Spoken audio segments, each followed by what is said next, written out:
எழுதின சுவிசேஷ புஸ்தகம், லூக்கா எழுதின சுவிசேஷ புஸ்தகம் 12ஆம் அதிகாரம் 33ஆம் வசனம், 12ஆம் அதிகாரம் 33ஆம் வசனத்தை கூட எடுத்து வாசிக்க கேட்கலாம். உங்களுக்கு உள்ளவைகளை விற்று உங்களுக்கு உள்ளவைகளை விற்று பிச்சை கொடுங்கள், பிச்சை கொடுங்கள். பழமையாய் போகாத, என்னப்பா? பழமையாய் போகாத பணப்பைகளையும் குறையாத பொக்கிஷத்தையும் பரலோகத்திலே உங்களுக்காக சம்பாதித்து வையுங்கள். பரலோகத்திலே உங்களுக்கு சம்பாதித்து வையுங்கள். பரலோகத்திலே உங்களுக்கு சம்பாதித்து வையுங்கள். உங்களுக்கு சம்பாதித்து வையுங்கள். அங்கே திருடன் அணுகிறதும் இல்லை, பூச்சி கெடுக்கிறதும் இல்லை என்றார். அல்லேலூயா. என்னத்தை சம்பாதிக்க வேண்டும்? வேதம் என்ன சொல்லுகிறது? லூக்கா சுவிசேஷ புஸ்தகம் 12ஆம் அதிகாரம் 33ஆம் வசனத்திலே என்ன சொல்லுகிறது? என்ன வார்த்தை அது பேச வருகிறது? என்ன காரியம் இருக்கிறது? 34 வாசியா கேட்கலாம்.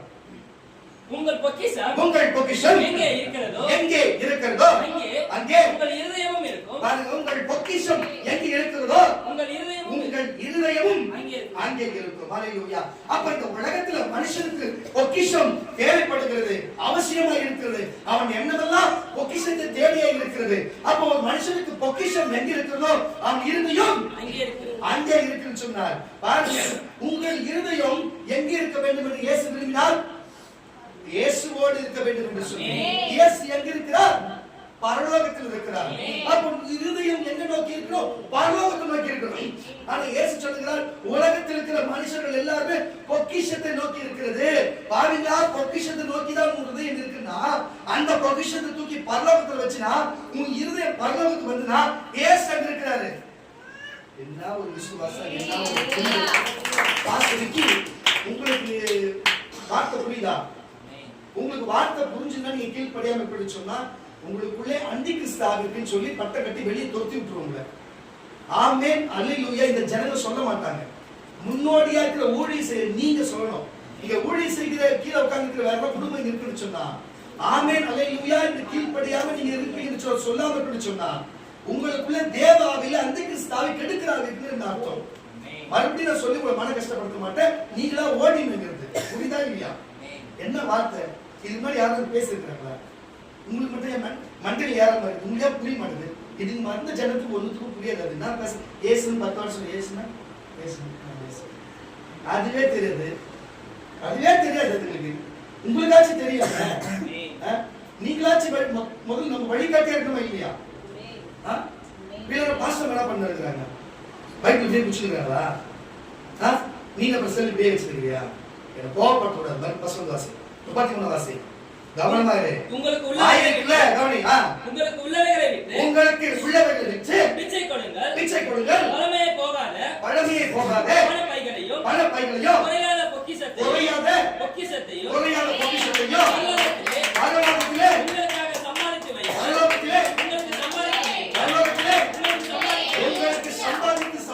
சம்பாதித்து வையுங்கள்.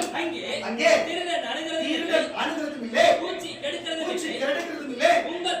உங்கள் பொக்கிஷம் எங்கே இருக்கிறதோ அங்கே தேவன் சொல்லுகிறாரே. கொஞ்சம் கவனத்துக்கு ரொம்ப அருமையா ஆமென்னா கருத்து வந்தா மட்டும் போதும், மற்ற சைலண்டா கேளு. என்ன சொல்லுன்னு சொன்ன நல்ல கவனிங்க, வார்த்தைகள் நல்ல கவனிங்க. பாருங்க, இயேசு நம்ம இருதயம் எங்க இருக்கணும்? இயேசுவின் மேல இருக்கணும். அதானே? உன் இருதயத்தை இயேசு வெளியே கேட்கல, பொண்ணு கேட்கல, உன் இதயத்தை மட்டும் கேட்டா சொல்லுவாங்க. ஆமாண்ணா? அப்ப இருதயத்தை கேட்டாருன்னா உன் பொக்கிஷ் பாருங்க. அப்ப நம்ம இருதயம் எங்க இருக்கணும்? கிறிஸ்தவனா இருக்கிற ஞானஸ்நானம் எடுத்து இருக்கிறவனா இருக்கிற உன் இருதயம் எங்க இருக்கணும்? இயேசு இருக்கணும். இயேசு எங்க இருக்கிறாரு? பரலோகத்துல இருக்கிறாரு. அப்ப உன் இருதயம் எங்க இருக்கும்? பரலோகத்துல இருக்கும். பாருங்க, இன்றைக்கு உலகத்தில் வாழ்கிற இயேசு அறியாத மக்களோ இயேசுவை அறிந்தும் பணம் பணமே எழுந்துக்கிறது போல பணம் எல்லா தீமைக்கும் வேறா இருக்கிறது, பண ஆசை எல்லா தீமைக்கும் வேறா இருக்கிறது. இயேசுவை காட்டிக் கொண்டு பணம் அவசியமா இருந்தது புரியாத ஜனங்க அவங்க பொக்கிஷங்கள் மேலே பூமியில பொக்கிஷம் எங்க இருக்கிறதோ மனுஷனுடைய இருதயம் அங்கே இருக்கு. நான் சொல்ல இயேசு அதை சொன்னார். அப்ப இந்த மனுஷனுக்கு வெள்ளியும் பொண்ணும் பொக்கிஷம் இருந்தா அவன் இருதயம் எங்க இருக்கும்? அட பாவி, அங்க இருதயம் எங்க இருக்குன்னா அந்த பொக்கிஷத்துக்கு எங்க வையே? பரலோகத்துல வச்சிரு. அப்ப பரலோகத்துல நீ சம்பாதிச்சு சேர்த்து வைக்கிற பொக்கிஷம் இருந்தா அப்ப உன் இருதயம் எங்க இருக்கும்? பரலோகத்துல இருக்கும். அல்லேலூயா. பரலோகத்துக்கு போச்சு அங்க யார் இருக்கிறா? இயேசுவை கரங்களை தட்டி ஒரு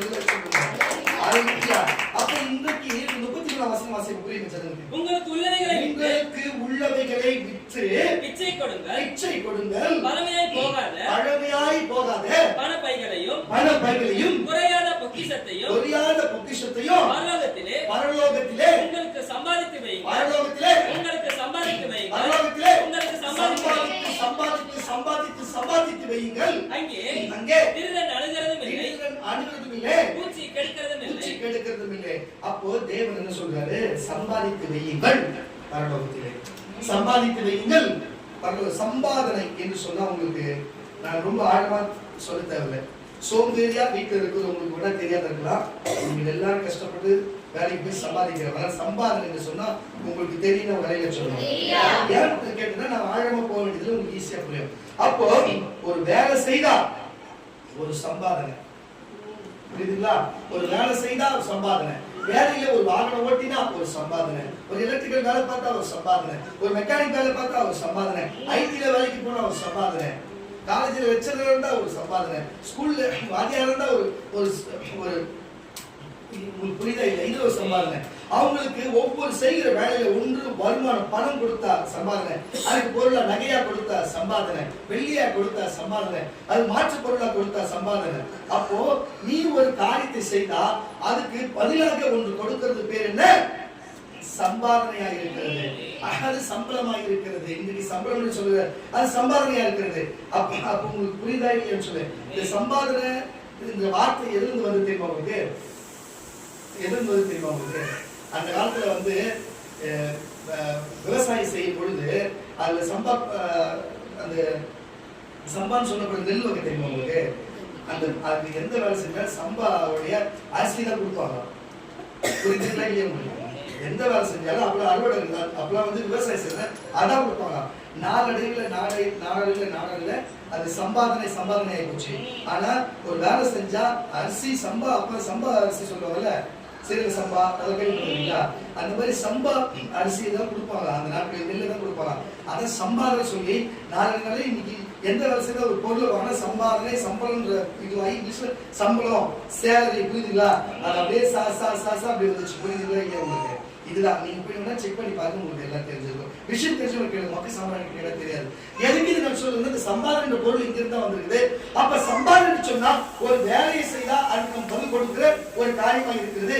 அப்ப அதுல பொக்கிஷத்தை வாங்கலாம், பணத்தை வாங்கலாம், நகையை வாங்கலாம், வெள்ளியை வாங்கலாம், பொண்ணை வாங்கலாம், எதை வேணாலும் வாங்கலாம். அது வாங்கி ஒரு இடத்துல சேர்த்து வச்சா, அப்ப சேர்த்து வச்சா நல்லா சொல்லுங்க, அதை சேர்த்து வச்சா நம்ம இறுதியில் ஐயோ யாரா எடுத்து போயிடுவாங்களோ, அது என்ன தொலைஞ்சு போடுமோ, அது யாரும் அப்பச்சுவாங்களோ, அது என்ன இருக்குமோ, பூமியில போட்டு வச்சா என்ன உள்ள போயிடுமோ, மறந்துடுவோமோ, வச்ச எடுத்து மறந்துடும் சொல்லிட்டு நம்ம இறுதி எங்க இருக்கோம்? இந்த பொக்கிஷத்துக்கு இருக்கும். அதுவே அந்த பொக்கிஷம் பரலோகத்துல இருந்தா நம்ம இறுதி எங்க இருக்கோம்? பரலோகத்துல இருக்கோம். நிறைய கட்சி ஒரு அப்ப நம்ம இறுதி எங்க இருக்க வேண்டும்? பரலோகத்துக்கு மேல இருக்க வேண்டும். பூமியில பாருங்க, பூமியில நீ சம்பாதித்து வைக்கிறது வந்து பொக்கிஷத்தை நீ பரலோகத்துக்கு தான் சேர்த்து வைக்கணும், பரலோகத்துல சேர்த்து வைக்கணும்ன்றது. ஆனா பூமியில இது மட்டும் சம்பாதிக்கிறது இல்லை. மனுஷனா பிறந்தா எப்படி சம்பாதிக்க வேண்டும்? எதை சம்பாதிக்க வேண்டும்? பணத்தை சம்பாதிக்க வேண்டுமா? நகையை சம்பாதிக்க வேண்டுமா? சொல்லுங்க. நகையை சம்பாதிக்க வேண்டுமா? பொருளை சம்பாதிக்க வேண்டுமா? வெள்ளியும் பொன்னையும் சம்பாதிக்க வேண்டுமா? நல்ல பேரை சம்பாதிக்க வேண்டுமா? வேதம் என்னத்தை சம்பாதிக்க சொல்லுகிறது? வேதம் எண்ணத்தை சம்பாதிக்க வேண்டும் என்று சொல்லுகிறது. சரி, நான் சொல்லுகிறேன். இன்றைக்கு தேவகரம் வேலைக்கு போகுது. தேவகரம் வேலைக்கு போகுது. தேவகரமே தன்னுடைய மொத்த உழைப்பு போட்டு சம்பாதிக்கிறதுனா ஒரு அழகிய சொல்லுகிறேன். சரி, தேவகரமாச்சு ஆமான வழியில சொல்லுமா? இருக்கா பஸ் தேவகரம்? இருக்கா? ஒரு அழகிய சொல்ல வாய்ப்பு வருது இருக்குன்னு அழகிய சொல்லு. அப்போ அதுக்கு தெரிஞ்சு நம்மளால சம்பாதனை இல்லை, நம்மளால சம்பாதிக்க முடியல. ஏன்னு கேட்டா நமக்கு பலத்தை கொடுக்கிறதும், நமக்கு ஆவியை கொடுக்கிறதும், அது உற்சாகத்தை கொடுக்கிறதும், வேலை கொடுக்கிறதும் ஏசுனார் தான். அவர் தான் நமக்கு சம்பாதனை கொடுத்தாரு. என்னால ஒண்ணும் முடியல அப்படின்னு அவன் மனசு நினைச்சனால்தான் நான் கேட்க கவனம். அதை நம்ம உண்மை ஒரு நிலையா சொல்லுங்களேன். அது போலதான் இங்க வந்திருக்கிற கிறிஸ்தவராகிய நீயும் நானும் நினைக்க வேண்டும். அதுதான் கூட உண்மை. அதுதான் உண்மை. நம்ம சம்பாதிக்கணும்னு சொன்னா, அது ஒரு வருமானம் வருதுன்னு சொன்னா, அது யாரால வருகிறது? தேவன் நமக்கு கொடுத்த மூச்சால, நமக்கு கொடுத்த சுவாசத்தால, நமக்கு கொடுத்த ஜீவனால வருகிறது. அல்லேலூயா. அதை உணர்ந்து அதை நம்ம கவனித்து அதை புரிந்து கொள்ள வேண்டும். அப்ப பூமியில மனுஷனா பிறந்தா எதை சம்பாதிக்க வேண்டும்? பூமியில மனுஷனா பிறந்தா எதை சம்பாதிக்கணும்? பூமியில மனுஷனா பிறந்தது மட்டும் இல்லாம ஒரு கிறிஸ்தவனாக இருந்தா நீ எதை சம்பாதிக்க வேண்டும்? நமக்கு மட்டும் 2 பாயிண்ட் இருக்கு. பூமியில மனுஷனா பிறந்ததுக்கு என்ன சம்பாதிக்க வேணுமோ நம்ம சம்பாதிச்சு ஆகணும். கிறிஸ்தவனா பிறந்தா என்னத்தை சம்பாதிக்க வேணுமோ அதை நம்ம சம்பாதிக்கணும். உலக மக்களுக்கு அப்படி அல்ல. புரியுதா இல்லையா? கர்த்தருடைய பிள்ளைகளே, தயவு செய்து கொஞ்சம் புரிஞ்சு கொள்ளுங்க. பாருங்க, ஒருத்தன் வேலை நல்லா கவனமா கேளுங்க, கவனிக்கணும், புரிஞ்சுக்கணும். ஒருத்தன் வேலைக்கே போகாம அவனுக்கு ஒரு வருமானம் வருதுன்னா அந்த சம்பாத்தியம் அவனுக்கு சேர்க்குமா? நல்லா புரிஞ்சுக்கணும். ஒருத்தி வேலைக்கே போகாத அவங்களுக்கு ஒரு சம்பாதனை வருதுன்னா அதுல அவங்க பிள்ளைகள் சாப்பிடுறாங்கன்னா அவங்களுக்கு பிள்ளைகளுக்கு பிள்ளை பிறக்குமா? புத்திர பாக்கியம் இருக்குமா? நீங்க மனசாட்சி கொண்டு சொல்லு. அவங்களுக்கு பிள்ளை பாக்கியம் இருக்குமா? அவங்க பிள்ளைகள் குடும்பத்துல சமாதானமா வாழுமா? சொல்லுங்க. இல்ல அவங்க பிள்ளைகள் ஏதாவது நல்ல ஆரோக்கியமா இருக்குமா? அதுக்கு பிறக்கிற பேர பிள்ளைகள் மட்டும் ஆரோக்கியமா பிறந்து விடுமா? நீங்க சொல்லுங்க. ஒருத்தன் சம்பாதனை இல்லாத உழைச்சி ஒருத்தர் சம்பாதிக்காம பாருங்க, ஒருத்தன் உழைச்சி சம்பாதிக்காம இருந்தா, அப்போ உழைச்சி சம்பாதிக்காம இருந்து ஊரடிச்சு உடையில போட்டு சீட்டிங் பண்ணி ஒருத்தரை ஏமாத்தி ஒருத்தர் சீட்டிங் பண்ணி இப்படிப்பட்ட பாவ காசை கொண்டு வந்து வீட்டிலே அதுல உணவு புசித்து சாப்பிட்டா உடம்பு வணங்குமா? உடம்பு விளங்குமா? புள்ள குட்டிங்க நல்லா இருக்குமா? நீங்க சொல்லுங்க. நல்லா இருக்குமா? நல்லா இருக்கா? எப்படி நல்லா இருக்கும்? இன்னைக்கு வேணா நல்லா இருக்கலாம், நாளைக்கு உட்கார பொழுது தெரியும். நாளைக்கு எந்த பிள்ளை சோறு போட போகுது, இல்ல பாதி அடிபட்டு கை கால் உடைஞ்சு பட்டு இருப்போமா? நம்ம வாழ்க்கை எப்படி இருக்கும் என்று யோசனை பண்ணி பார்க்கணும். அப்ப பூமியில சம்பாதிக்காம நம்ம போய் கஷ்டப்பட்டு சம்பாதிக்காம ஞானமான வழியில நியாயமான வழியில பூமியில சம்பாதிக்கலன்னா அவன் கிறிஸ்தவனா இருந்தாலும் சரி, அவன் மாற்று சமூகத்தானா இருந்தாலும் சரி, அவன் பிள்ளைகள் என்ன நிலைமைக்கு போகும்? அவங்களோட பிள்ளைகளோட பேர பிள்ளைகள் என்ன நிலைமைக்கு ஆகும்? இல்ல புத்திர பாக்கியம் இருக்குமா? இல்ல அவன் பிள்ளைகள் எல்லாம் நல்ல ஆரோக்கியமா பிறக்குமா? அந்த வாழ்க்கைகள் எல்லாம் நல்லபடியா இருக்குமா? அவங்களுக்கு நீங்க நல்லபடியா ஓடி ஆடி சம்பாதிக்கிற வாழ்க்கையிலேயே ஒரு நல்ல காரியத்துக்கு காரணம். ஹல்லேலூயா. சரி, இப்ப சில பேர் இப்படி இருப்பாங்க, நாங்க கஷ்டப்படுறோம், நாம சம்பாதிக்கிறோம். அருள்ராஜ் ஜெபிச்சனால முன்னாடி ஜெபிச்சாரு, இப்ப ஜெபிக்கிறதுல நாங்க கஷ்டப்படுறோம், நம்ம சம்பாதிக்கிறோம். திமிரான பேச்சு பேசுறவங்க எல்லாருமே எங்க மொழியேடுவாங்க தெரியுமா? கரெக்டா வாரமான ஹாஸ்பிட்டல் மொழியேடுவாங்க. அதை வச்சு கண்டுபிடிச்சிடலாம் தெய்வம் அவங்க பேர் கோபத்தில் இருக்கிறாங்க, ஊழியக்காரன் கூட்டு 100 பேர் கோபமா இருக்கான்னு சொல்லி நல்லா புரிஞ்சுக்கணும். நீங்க சபையில நோட் பண்ணுங்க. இப்படிப்பட்டவர்கள் கரெக்டா வாரமான ஒரு 10 நாளுக்கு ஒரு வாட்டி கொண்டு போய் அவங்க ஹாஸ்பிட்டல்ல மொழியேறாங்கன்னா, குடும்பத்துல ஒவ்வொரு நபருக்கும் மொழியேறாங்கன்னா, சம்பாதிக்கிற ஒவ்வொரு 4 பேர் சம்பாதிச்சாலும் 5 பேர் சம்பாதிச்சாலும் என்னோட வேலை, என் கை, என் காலு, என் அது, என் இது என்று சம்பாதித்து நீ சேர்த்து வைத்தா கூட எங்க போய் அவங்க எடுத்து போய் ஹாஸ்பிட்டல் அவங்க புரியுதா இல்ல, அவனுக்கு வெப்ப மொழி புரியுதா இல்லையா? அப்படிப்பட்ட திருட்டு எண்ணம், அப்படிப்பட்ட கெட்ட எண்ணம் இருக்கிறவங்களுக்கு எல்லாருக்குமே இப்படிப்பட்ட காரியம் தான் நடக்கும். ஹல்லேலூயா. என் மகன் சொன்னா எல்லாமே சொன்னாங்க. அதனாலதான் கர்த்தர் எத்தனை பிரச்சனை இருந்தாலும், எத்தனை கடன் இருந்தாலும், அவர் தூரத்துக்கு அவன் சிக்கி தவித்தாலும் கர்த்தர் எல்லாத்தையும் மாத்தி அவளை ஆரோக்கியமா இன்னைக்கு உட்கார வச்சுக்கிறாங்க. என்ன காரணம்? ஹல்லேலூயா. நான் இல்ல, எனக்கு கொடுத்த தேவன், எனக்கு ஜீவன் கொடுத்த தேவன் சொல்லி, ஏன்னா அவர் உடம்பு என்ன நடக்குது எங்களுக்கு தெரியும். அதனால கர்த்தர் ஓட வச்சு இன்னைக்கு அவர் சம்பாதிக்க வச்ச குடும்பத்தை கர்த்தர் கடலான நடத்துறாங்க. எப்படி? தேவன் வச்ச நம்பிக்கை. ஹல்லேலூயா. கடவுள் தட்டுங்களே, அவங்க மட்டும் தட்டுமா? நீ தட்டுவா? ஹல்லேலூயா. அப்போ இப்படிப்பட்ட மொழி வைக்கிறவங்க திடீர்னு பார்த்தா காசு காணாத போயிடும். திடீர்னு ஒரு குடும்பம் இருக்குது, இப்படிப்பட்ட குடும்பம் திடீர்னு பார்த்தா காசு கிடையாது. 4000 காணும், 5000 காணும், 4000 காணும், 5000 காணும், 10,000 காணும், 5,000 காணும். அப்படி பிள்ளை எடுப்போம், பிள்ளைக்கு அம்மா எடுப்போம், அம்மாவுக்கு 2 பேருக்கு வீட்டுக்காரர் எடுப்பான், மாத்தி எடுத்துப்பாங்க. ஹல்லேலூயா. எல்லாம் வீண் விரைத்துக்காக. இது என்ன? இது யாருக்கு? என் வழிப்பு ஏசாரை விட்டுவிட்டு வேலை ஓடுது. இது இப்படிப்பட்ட காரியமா இருக்கிறது. ஹல்லேலூயா. இப்படிப்பட்ட காரியம்லாம் நீங்கள் சம்பாதிக்கணும். ஞாயிற்றுக்கிழமை தேவனை தேடிட்டு விட்டு போய் மற்ற 6 நாள்ல சம்பாதிக்கணும். எப்படி சம்பாதிக்கணும்? ஒரு நாள் தேவனுக்கு கொடுத்துட்டு 6 நாளுக்கு சம்பாதிக்கணும். எப்படி சம்பாதிக்கணும்? கஷ்டப்பட்டு சம்பாதிக்கணும். எப்படி சம்பாதிக்கணும்? உண்மையா சம்பாதிக்கணும். எப்படி சம்பாதிக்கணும்? நீதியா சம்பாதிக்கணும். ஒண்ணு இல்ல, நேசிக்கிற சிலர் எனக்கு வாகனம் வாங்கினா எனக்கு ஏதாவது ஒரு கஷ்டம்னா எனக்கு வந்து உதவி பண்ணுவாங்க. எனக்கு கையை விட்டு இந்த காசை வாங்குறது கஷ்டமா இருக்கும், மனசு கஷ்டமா இருக்கும். போய் வீட்டு வேலை செஞ்சு கஷ்டப்பட்டு என்ன அவங்களுக்கு வீட்டு வேலை போறாங்க, போய் என்ன வேலை சொல்லி கஷ்டப்பட்டு செய்து வராங்க தெரியல. வெயில் கிடக்க வெயில் போய் காலையில் சாயந்தரம் ஓடி கஷ்டப்பட்டு கொடுக்குற காசை வாங்கிறதுக்கு கஷ்டம், மனசு கஷ்டமா இருக்கும். சரி, இவ்வளோ கஷ்டப்பட்டு கொடுக்குறாங்க, வச்சுருங்க, வண்டி ரெடி பண்ணுங்க, வச்சுருக்க வந்து நம்ம வீட்டுக்கு எதாவது உதவி செய்யணும், மனசு கஷ்டமா இருக்கும். நம்ம ஜவுமனியும் ஆசிர்வதிப்பு பண்ணுவோம், அதுதான் கொஞ்சம் கொடுக்குற போது அது வாங்கும் போது எவ்வளோ கஷ்டப்பட்டு. அப்போ அந்த ஒரு ரூபாய் கூட அவன் கஷ்டப்பட்டு அதை கொடுக்கும்போது உண்மையா புரியுதா இல்லையா? அந்த சம்பாதனை கவனிச்சு பாருங்க. இப்படி இருக்கணுங்க பொண்ணுங்க, பசங்க இப்படி இருக்கணுங்க. அல்லேலூயா. கஞ்சா வித்தா சம்பாதித்தா நல்ல சம்பாதனையா? அது ஒரு வித்தா அது எத்தனை குடும்பத்தை பாதிக்கும், அந்த சாவு யாரை வந்து பாதிக்கும் சொல்லுங்க. ஒரு சாரை கள்ள மார்க்கெட்ல வித்தா அது எத்தனை குடும்பத்தை பாதிக்கும், எத்தனை குடும்பத்தை பிரிக்குது. உங்க குடும்பத்தை தாய் தகப்பனும் உங்க புருஷன்காரனும் குடிச்சிட்டு வந்து உங்களை எத்தனை போராட்டம் பண்ணிருக்கலாம். அதை வித்தா அது எவ்வளவு கள்ளத்தனமா வித்தாலும் நல்லத்தனமா வித்தாலும் அது பாதிக்கப்படுற குடும்பம் யாரு? வைத்தசனம். அதுவும் அவன் குடும்பத்தை பாதிக்குமா பாதிக்காதா? ஒண்ணு இல்லைங்க. பான்ட்ராக் தெரியுமா? கேள்விப்பட்டது. ஆமா, விளைய சொல்லுறேன். 1990 பொண்ணு நல்லா தெரியும். பான்ட்ராக் வித்தவனுடைய குடும்பம் என்னாச்சு தெரியுமா? அவன் மகனுக்கு கேன்சர் வந்தது, அவன் பேரனுக்கு கேன்சர் வந்தது, அவன் குடும்பம் முழு அவங்களுக்கு எந்த கெட்டப்பும் கிடையாது, அவங்களுக்கு எந்த கெட்டப்பும் கிடையாது, ஆனா கேன்சர் வந்தது. ஆனா அந்த பான்ட்ராக்க போட்ட எத்தனை குடும்பம் கேன்சர் செத்தாங்க தெரியுமா? அவன் வைத்திருந்த சாபம் என்னாச்சு தெரியுமா? சொத்தை எல்லாத்தையும் வித்து எல்லாம் அந்த கேன்சர் பாதிக்கப்பட்ட எல்லாரும் குடும்பமும் கொடுத்துட்டு பிச்சை எடுக்காத குறையா கோயில போயிட்டு கொட்டி சோறு போட பத்தி அதை வாங்கி சாப்பிட நடந்து ரோட்ல போய் ஒரு கோயிலுக்கு உட்காந்து நடக்கணும். புரியுதா இல்லையா? சம்பாதனை. அவனாச்சு கண்ணுக்கு நேரம் அவன் தலைமுறையே நடந்து எல்லாத்தையும் வித்துட்டு அப்பா இதை சம்பாதிச்சு எதுவுமே வேணும்னு சொல்லிட்டு அங்க எனக்கு சோறு வேணும்னு சொல்லிட்டு கோயில போற சோறு துணுன்னு காசி ராமேஸ்வரம் சுத்தி கிடப்பாரு. புரியுதா இல்லையா உங்களுக்கு? சம்பாதனை. சம்பாதிக்கிறது விஷயம் இல்ல, எப்படி சம்பாதிக்கிற. விபச்சாரம் செய்து சம்பாதிக்கிறியா? இல்ல நீ ரவுடிதனம் பண்ணி சம்பாதிக்கிறியா? இல்ல மாமூல் வாங்கி சம்பாதிக்கிறியா? நீ எப்படி சம்பாதிக்கிற? உன்னோட சம்பாதனை எது?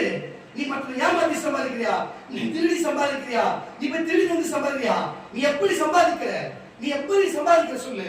நீ மேலுக்கு போய் 10 பாத்திரம் தேய்ச்சி நீ பாத்ரூம் கழுவி சம்பாதிக்கிறியா? உன் குடும்பம் நல்லா இருக்கும், நீ நல்லா இருப்ப. உன்னோட பொக்கிஷம் பரலோகத்துல இருக்க மகனே, என் மகளே, நீ பாத்ரூம் கழுவியோ இல்ல வேற வேலை செஞ்சோ, நீ எந்த வேலை செஞ்சோ, தமிழ் வேலை செஞ்சோ, நீ ஒரு கம்பெனில வேலை செஞ்சோ, நீ சம்பாதிக்கிறனா நீயும் உன் குடும்பமும் எல்லாரும் நல்லா இருப்பீங்க. உன்னுடைய பொக்கிஷம் பரலோகத்துல இருக்கும். ஆனா நெஞ்சா வித்தோ, சாராய வித்தோ, பீடி சிகரெட் வித்தோ, ஒருத்தவங்க திருடியோ, மாமூல் வாங்கியோ, விபச்சாரம் செய்தோ, இப்படிப்பட்ட காரியத்தை செய்து நீ சம்பாதிப்பேன்னு சொன்னா, அல்லேலூயா. நீ எங்க உன்னுடைய பொக்கிஷம் எங்க இருக்கும்? பூமியில தான் இருக்கும். உன் இறுதி எங்க இருக்கும்? உன் பொக்கிஷத்தை தேடி இருக்கும். அல்லேலூயா. ஒன்னு சொல்லுகிற கர்த்தருடைய பிள்ளைகளே, எல்லாம் சொல்லுவாங்க நல்ல வாய் சம்பாதிச்சத நாகவாய் தின்றான்னு சொல்லிட்டு. நான் பார்த்த வரைக்குமே நமக்கு தெரியல. உனக்கு கருத்தை தெரியல சொல்ல. எதுக்கு இதை சொல்றேன்னா நமக்குள்ள வாய்ப்பு கிடைக்க மாட்டேங்குது. எதுக்கு நான் சொல்றேன்னா பாத்தீங்கன்னா, ஏன் இதை சொல்றேன்னா சம்பாதிக்கிற ஒருத்தன் ஆனா அதை அனுபவிக்கிற ஒருத்தன் தான் இருப்பான். அல்லேலூயா. எதுக்கு சொல்றேன்னா மனுஷன் பூமியில எதை சம்பாதிக்கணும்? மஞ்சமா எதை சம்பாதிக்கலாம் தெரிஞ்சு உங்க மனசுல தோண வச்சுட்டா சொல்லு. எந்த மனுஷன் டவுட் இருக்குதா? பியூலா சொல்லு வந்துச்சு மனசுல சொல்லுமா. நீ சொல்றத சொல்லு. இதுவே போயிட்டியா? மனுஷன் பூமியில எதை சம்பாதிக்கணும்?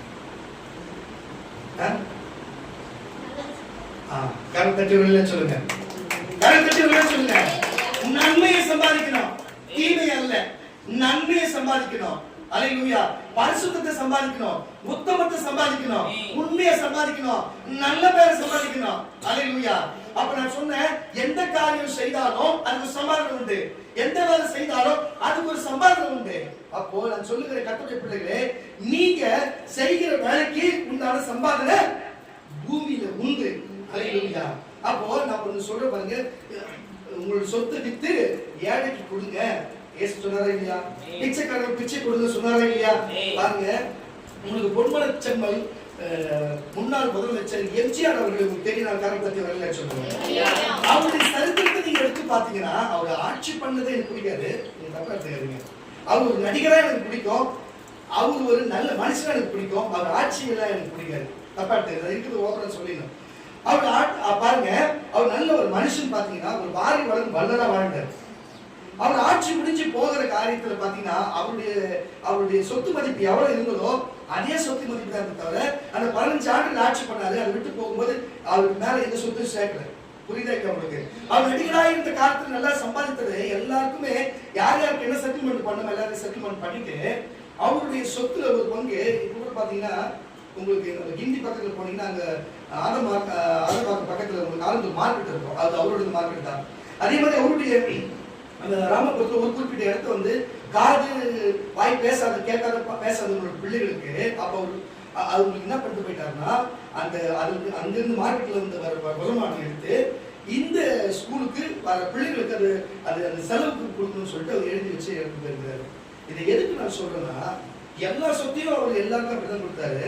ஆனா இது நினைவிருக்கும் போது இதை எழுதி கொடுத்துருக்கிறேன். நான் சொல்லுகிறேன், ஆனா இன்றைக்கு யாரும் எவ்வளவு அவர் ஆட்சி எனக்கு பிடிக்கலனாலும், ஆனா அவர் நடிகரா எனக்கு பிடிச்சிருந்தாலும் அவர் நல்ல ஒரு மனுஷனா எனக்கு பிடிச்சிருக்கு. நல்ல பேர் எடுத்துதாரு. அவரு செத்து 3 வருஷத்துக்கு அப்புறம் நான் 1990 பிறந்தேன். ஆனா அவர் வந்து 1987 இறந்துட்டாரு. 3 வருஷத்துக்கு முன்னாடி கிட்டத்தட்ட 38-39 வருஷத்துக்கு செத்து.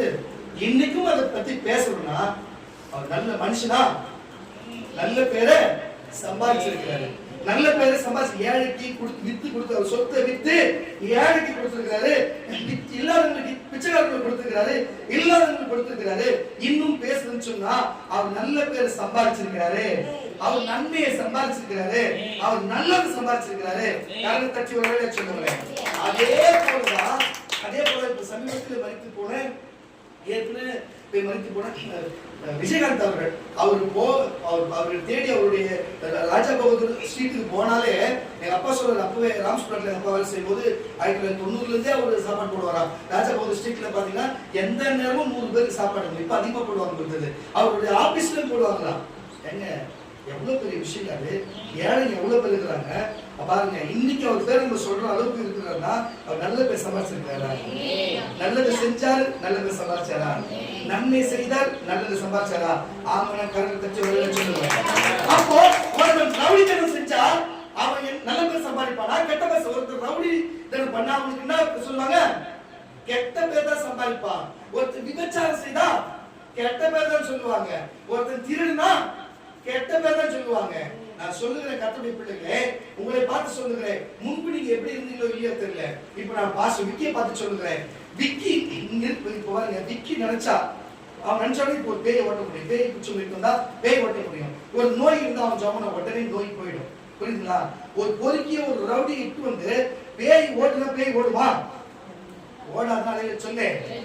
ஒரு நோய் போகணும் ஓடாது, போவாதுன்னா சொல்ல. ஆனா அவன் செய்த அந்த ரவுடி செய்த வேலையை எல்லாரும் செய்யலாம். 5 நிமிஷம் போதும் விக்கி அதை செய்யறதுக்கு. டக்குன்னு ஒரு கோட்டை வாங்கி டக்குன்னு குடிக்க முடியும். கெட்ட பேர் அவன்தான், அவன் கெட்ட பேரு. டக்குன்னு ஒரு கத்தின பார்த்து கப்புனு வயிற்று ஒரு நேரம் முடிஞ்சு போச்சு. ரவுடி ஜெயில முடிஞ்சு போச்சா இல்லையா? அவன் இடத்துக்கு இவன் 2 நிமிஷத்துல போக முடியும். ஆனா அவன் இவன் இடத்துக்கு வர்றதுக்கு நாளை கணக்கே சொல்ல முடியாது, நாள் கணக்கே சொல்ல முடியாது. புரியுதா இல்லையா? அப்போ ஒரு கெட்ட பேர் சம்பாதிக்க ஒரு மனுஷனுக்கும் ஒரு மனுஷனுக்கும் ஒரு அவ்வளவுதான். ஆனா நல்ல பேர் சம்பாதிக்க எத்தனை வருஷம் தெரியுமா? அப்ப நீங்க எல்லாம் இயேசுவின் ரத்தத்தால கழுவப்பட்டு நல்ல பேர் சம்பாதிச்சு வச்சிருக்கீங்க. அப்ப ஏன் கெட்ட பேர் எடுக்கிறீங்க? ஏன் கெட்ட பேர் எடுக்கிறீங்க? தயவு செய்து சொல்லுகிறேன், நல்ல பொண்ணு போன் பேசுதுப்பா, கெட்ட பேரா இல்லையா? நல்ல பொண்ணா இருந்தது போன் பேசுது, கெட்ட பேரா இல்லையா? நல்ல பொண்ணா இருந்தது, எவனை பார்த்தாலும் பேசுது, எவனை பார்த்தாலும் போயிடும் கொடுக்குறது, கெட்ட பேரா இல்லையா? சொல்லு, கெட்ட பேரா இல்லையா? நல்ல பையனா இருந்தாப்பா, திடீர்னு பார்த்தா அந்த பொருள் திரும்பி வந்துட்டாங்க. நல்ல பையன் திரும்பி வந்துட்டான், கரெக்டா இல்லையா? திருப்பி பேர் வந்துச்சா இல்லையா? இது ஏன் கொடுமைங்க இருக்கும். நான் எந்த கோயிலுமே திருந்ததே கிடையாது. என்கிட்ட கோயில் அவ்வளவு இருக்கும். பசங்க சொல்லுவாங்க, எங்க ஒரு பையன் சொல்றான், பையன் வேணா அவன் சொல்றான், நான் இந்த விஜயநகரத்தை போய் பேச்ச போட்டா ஒரு எவ்வளவு பெரிய கோயில் நம்ம ஃப்ரீயா சொல்லுவாங்க. அவன் முன்னாடி சொல்லிட்டான், இவங்க வந்து என்கிட்ட பேசுறான், பேசும் அதே மாதிரி கேட்டான், நான் என்ன பண்ணி நினைக்கிறீங்க, உண்மையா போயிருக்கு நான் சொல்றேன், நீ கொடுத்த அவனுக்கு அது ஒரு சந்தோஷம் விடுறா அப்படின்னு சொல்லிட்டு. எதுக்கு இதை சொல்றேன்னா, உங்களுக்கு இது எதுக்கு சொல்றேன்னா, நான் அவன் போய் திருநதில்லை, ஆனா எனக்கு பேர் நட்டு மாதிரி போச்சு, நான் போய் திருடேன். நான் எந்த கோயிலா திருடினேன் அப்பா, என்கிட்ட போய் எவ்வளவு ஓசில வந்து வாங்கி போனா விற்க மாட்டேன், காசுக்கு வீட்டுக்கு திட்டுவாங்க, காசு கேட்க மாட்டேன், அவங்களுக்கு போய் இது என்னடா பண்ணி வச்சுட்டு காணும், இப்படி கம்மியா திடீர்னு அதிகமா வந்துருவாங்க. எவன் என் கூட பழகிறவனுக்கு சும்மா கொடுத்து விட்டுருவேன். அல்லேலூயா. எனக்கு சும்மா கொடுக்குறவனுக்கு போய் திருடு. எதுக்கு சொல்ல வரேன்னா, நீ செய்யாத செஞ்சேன்னு சொன்னா நீ பாக்கியவானே. நீ செய்யாத தப்ப செஞ்சேன்னு சொன்னா பாக்கியவானே. நீ செஞ்சிட்டு தப்பு பேர் எடுத்தினா நீ கெட்டது சம்பாதி, கெட்ட பேர் சம்பாதிச்சுக்கிற. புரியுதா இல்லையா? அப்ப நான் செய்யாத செஞ்சதுனால நான் பாக்கியவான் தான், ஆனா சந்தோஷமா போயிட்டேன். புரியுதா இல்லையா உங்களுக்கு? அது போல கர்த்தருடைய பிள்ளைகளே, இப்படி ஒரு காரியம் இருக்கிறது. இப்படி இன்னொரு விஷயம் சொல்ற பாருங்க, ஒரு கோழி ஒரு வீட்டு நல்ல ரேட் அதிகமான சேவை, பின்னால வந்து சண்டை போடுறது, என் போயிட்டு கேட்டாங்க, நான் சண்டை விட்டேன், நல்லா சண்டை போடுறது சேவை. அப்ப நான் அந்த பையனை கேட்கிறேன், ஏய் இந்த சேவை எனக்கு கொடுத்துறான்னு சொல்லிட்டு எனக்கு கொடுத்துறாங்க. அவங்க தான் யோசனையா இருக்கிறான், எவ்வளவு கேட்கலாம் யோசிக்கிறான்னு நான் நினைச்சுட்டு இருந்தேன். டக்குன்னு சேவை எடுத்து கொடுத்துட்டான், வச்சுக்கினான்ட்டு எவ்வளோ காசு வேணாம், நான் நீயே வச்சுக்கினா என்னோட கண்ணில் தண்ணியாக இருந்துச்சு. அது அவங்க எவ்வளோ குழந்தை கஷ்டப்பட்டு, சின்ன பையன் இவ்வளோ கஷ்டப்பட்டு வாங்கிது. அப்பவே 2000 ரூபாய்க்கு மேலே இருந்துச்சு சேவை. இப்போ பார்த்தீங்கன்னா ஒரு 10,000 ரூபாய் வரும். எதுவும் கொடுத்துட்டான், நீ வச்சுக்கினா டீ எவ்வளோ காசு வேணா, காசு வேணாண்ணா நீ தான் கேட்டது எதுனாங்களா, என்னடா இருக்குது. அப்போ நான் வாங்க சொன்னேன், ஏய் இந்த சேவை சும்மா தான் கேட்டு வச்சுக்கோ, உனக்கு எந்த சேவை வேணாலும் என் ஊரில் எப்போ வேணாலும் வந்து எடுத்துக்கோ, உனக்கு அந்த ரைட்ஸ் நீ எது வேணா எடுத்துக்கடா, எல்லாரும் மட்டும் சொல்கிறேன், எப்போ வேணா எடுத்துக்கடா, நான் மாற்றி பேச போய் பேச மாட்டேன். அவ்வளோ சந்தோஷமா போனோம். எதுக்கு நான் சொல்றேன்னா, அவங்ககிட்ட அவனோட மனசுல நான் நல்ல பேர் சம்பாதிச்சு வச்சுக்கிறேன். அவன் எனக்கு நான் அண்ணன்கிட்ட கொடுக்கலாம் அப்படின்னு அவன் நினைக்கிற அளவுக்கு நான் சம்பாதிச்சு வச்சிருக்கிறேன்னா எனக்கு வேற என்ன வேணும். யாரும் அவன் கஷ்டப்பட்டு, அவன் சின்ன பையன், பெரிய பையன் கூட காசு செலவு பண்றது சின்ன பையன், அது என்னென்ன பண்ணிச்சோ, பாக்கெட் போடுச்சோ, அது போடுச்சோ, இது போடுச்சோ, என்ன இரும்பு கம்மி போடுச்சோ, ஆனா ஏதாவது சேர்த்து வாங்கி வச்சுக்கிட்டு ஒரு சேவல் அதை கேட்டவன் கொடுத்துச்சு. அது நல்ல சேவல் வேறு. அப்போ மனசு நல்ல பேர் சம்பாதிச்சு வச்சுக்கிறேன். அதுதான் சொல்லுவாங்க கர்த்தருடைய பிள்ளைகளே, ஒரு நிமிஷத்துல இவ கெட்டவ, இவ வேசி, இதுக்கு பேர் எடுத்துடலாம். ஆனா அந்த வேசி நல்ல பேர் எடுத்து ரொம்ப கஷ்டம். ஒரு திருட, ஒரு நல்லவன் ஒரு திருடி பொருளை திருடிட்டு திருடன் பேர் எடுத்துடலாம், ஆனா அவன் நல்லவன் பேர் எடுத்து கஷ்டங்க. ஒரு கத்தியத்தை குத்தி ஒரு ரவுடி பேர் எடுத்துடலாம், ஆனா நல்ல பேர் கஷ்டம். இன்னைக்கு எத்தனையோ ரவுடிகள், எத்தனையோ குடிகாரர்களும், எத்தனையோ கெஜாடிகளும் நம்ம தொல்லை கொடுத்தாலும், நம்ம குடும்பத்துக்கு தொல்லை கொடுத்தாலும் நல்ல கட்சின்னு எதுக்கு போறோம்? இத்தனை நாள் நம்ம தாங்கிட்டுமே, இத்தனை நாள் கஷ்டப்பட்டுமே, இப்ப நம்ம என்ன செஞ்சா நம்ம பேர் கெட்ட பேர் ஆயிடுமே என்ற தயக்கத்தால் தான் யாருக்கும் பயந்து இல்லை. உங்களுக்கே தெரியும் நினைக்கிறேன், காரணம் கட்சி வழியா சொல்லுவாங்க. அப்ப இதுல இருந்து என்ன தெரிஞ்ச கட்டுடைய பிள்ளைகளே, நீங்க நல்ல பேர் எடுத்துருக்கீங்க, போன் பேசுறதுனாலும் நீங்க நல்ல பேர் எடுத்துருக்கீங்க, பாக்கிற மட்டும் பேசுறதுனாலும் கெட்ட பேர் எடுக்கிறீங்கல்ல, இது திருப்பி மாத்த முடியுமா? மாத்த முடியுமா? சொல்லுங்க கட்டுடைய பிள்ளைகளே. அப்ப நீங்க பூமியில எதை சம்பாதிக்கணும்? கிறிஸ்தவனா இருந்தா ஞானத்தை சம்பாதிக்கணும், பரிசுத்தத்தை சம்பாதிக்கணும், நீதியை சம்பாதிக்கணும், இயேசுவின் கிருபையை சம்பாதிக்கணும். உலகத்துல என்ன சம்பாதிக்கணும்? நல்லவன் சம்பாதிக்கணும். இந்த 5 காரியத்தை சம்பாதிச்சா உன் இருதயம் எங்க இருக்கா? பொக்கிஷத்துல இருக்கும். பொக்கிஷம் எங்க இருக்கா? பரலோகத்துல சேர்த்து வச்சிருக்கோம். பரலோகத்துல பக்கத்துல யாரு இருக்கா? இயேசு இருப்பார். இவ்வளவுதான் விஷயம். கரவை தட்டி ஒரு சொல்லுவாங்க. ஆனா பூமியில இருக்கிற மனுஷனோட புத்தி எண்ணங்களும் எவ்வளவு கேவலமா இருக்குன்னு வேத வசனத்திலிருந்து பார்ப்போம். எரேமியா எழுதின தீர்க்கதரிசன புஸ்தகம் 17ஆம் அதிகாரம். எரேமியா எழுதின தீர்க்கதரிசன புஸ்தகம் 17ஆம் அதிகாரம் 11ஆம் வசனம் வாசிக்க கேட்கலாம். எரேமியா எழுதின தீர்க்கதரிசன புஸ்தகம் 17ஆம் அதிகாரம் 11ஆம் வசனம். அநியாயமாய் ஐஸ்வரியத்தை சம்பாதிக்கிறவன், அதுதான் சொல்லுகிறேன். இப்ப புரிஞ்சுச்சா? அநியாயமாய் ஐஸ்வரியத்தை சம்பாதிக்கிறவன் முட்டையிட்டு அபயங்காத்து. நல்லா புரிஞ்சு கொடுங்க. எப்படின்னா, ஒரு கோழி முட்டை போடுதுன்னா அபயம் காத்து, அது கூமுட்டை ஆயிடும். இடி விழுதுன்னா சரி கரெக்டான ஆளுங்க வைக்கல, கூமுட்டை ஆயிடும். அப்போ அவன் நாள் 21 நாள் அது அபயம் காத்து சாப்பிடாம இருந்து காக்கும். புரியுதா இல்லையா? சாப்பிடாது, அது சரியா உடம்பு பலவீன போகும். அது 21 நாள் வேஸ்ட், கொஞ்சம் பொறிக்கல, என்ன பிரயோஜனம்? அப்போ வீணாக வெஞ்சா வித்து, சாராயம் வித்து, பாருங்க ஹான்ஸ் வித்து, பாக்கு வித்து, மறைமுகமா விற்கிறவங்க, ரவுடித்தனம் பண்றவங்க, பொறிக்கித்தனம் பண்ணி இப்படிப்பட்ட சம்பாதிக்கிறவங்க, பிரச்சாரம் பண்ணி சம்பாதிக்கிறவங்க, ஆண்களை ஏமாத்தி சம்பாதிக்கிறவங்க, பெண்களை ஏமாத்தி ஆண்கள் சாப்பிடுறவங்க, விஷயம் சொல்றேன், இப்படிப்பட்டவங்க எல்லாருமே இப்படிப்பட்ட கும்முட்டை போல ஒன்றுத்துக்கும் பிரயோஜனம் இல்லாத அந்த கௌதாரியை போல அந்த அப்படிப்பட்ட ஒன்றுத்துக்கும் பிரயோஜனம் போய் தான் இறுதியில முடிவு அவங்களுக்கு இருக்கும். அவங்க பிரயோஜனம் இல்லாத வாழ்க்கை தான் வாழ்வாங்க. அதான் சொல்ல நியாயமா சம்பாதிக்கணும். வாசிப்பா அநியாயமாய் வசனம் வாசியம் அநியாயமாய் வாசிப்பா அநியாயமாய் ஐஸ்வர்யத்தை சம்பாதிக்கிறவன் முட்டையிட்டு அபயம் காத்து குஞ்சு பொறிக்காமல் போகிற கௌதாரிக்கு சமமாய் இருக்கிறான்.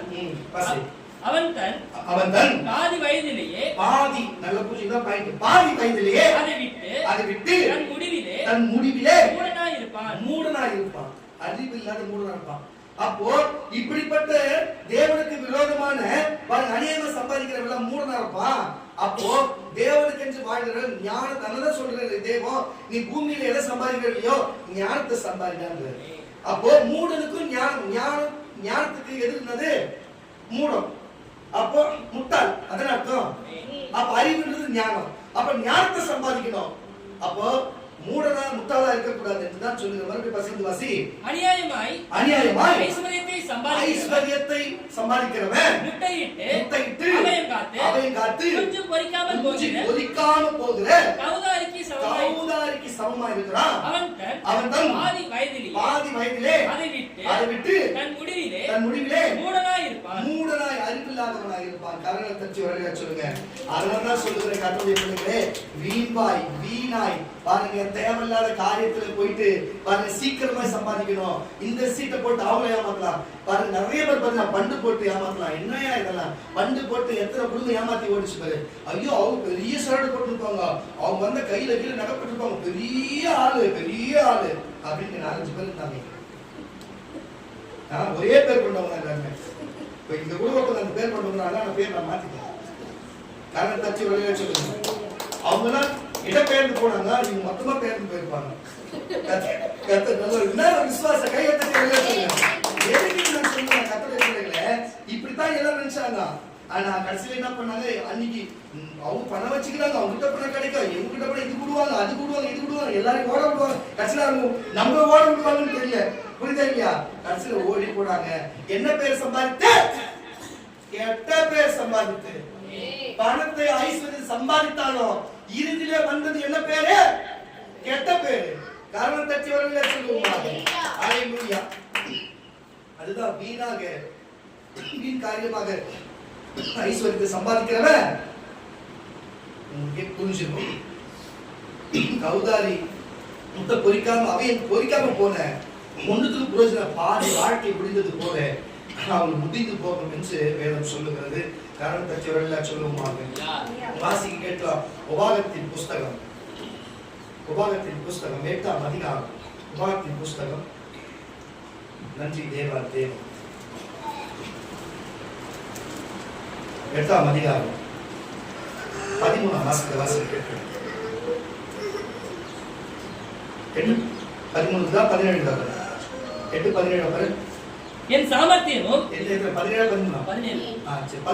நான் சொல்லும்போது வாசி.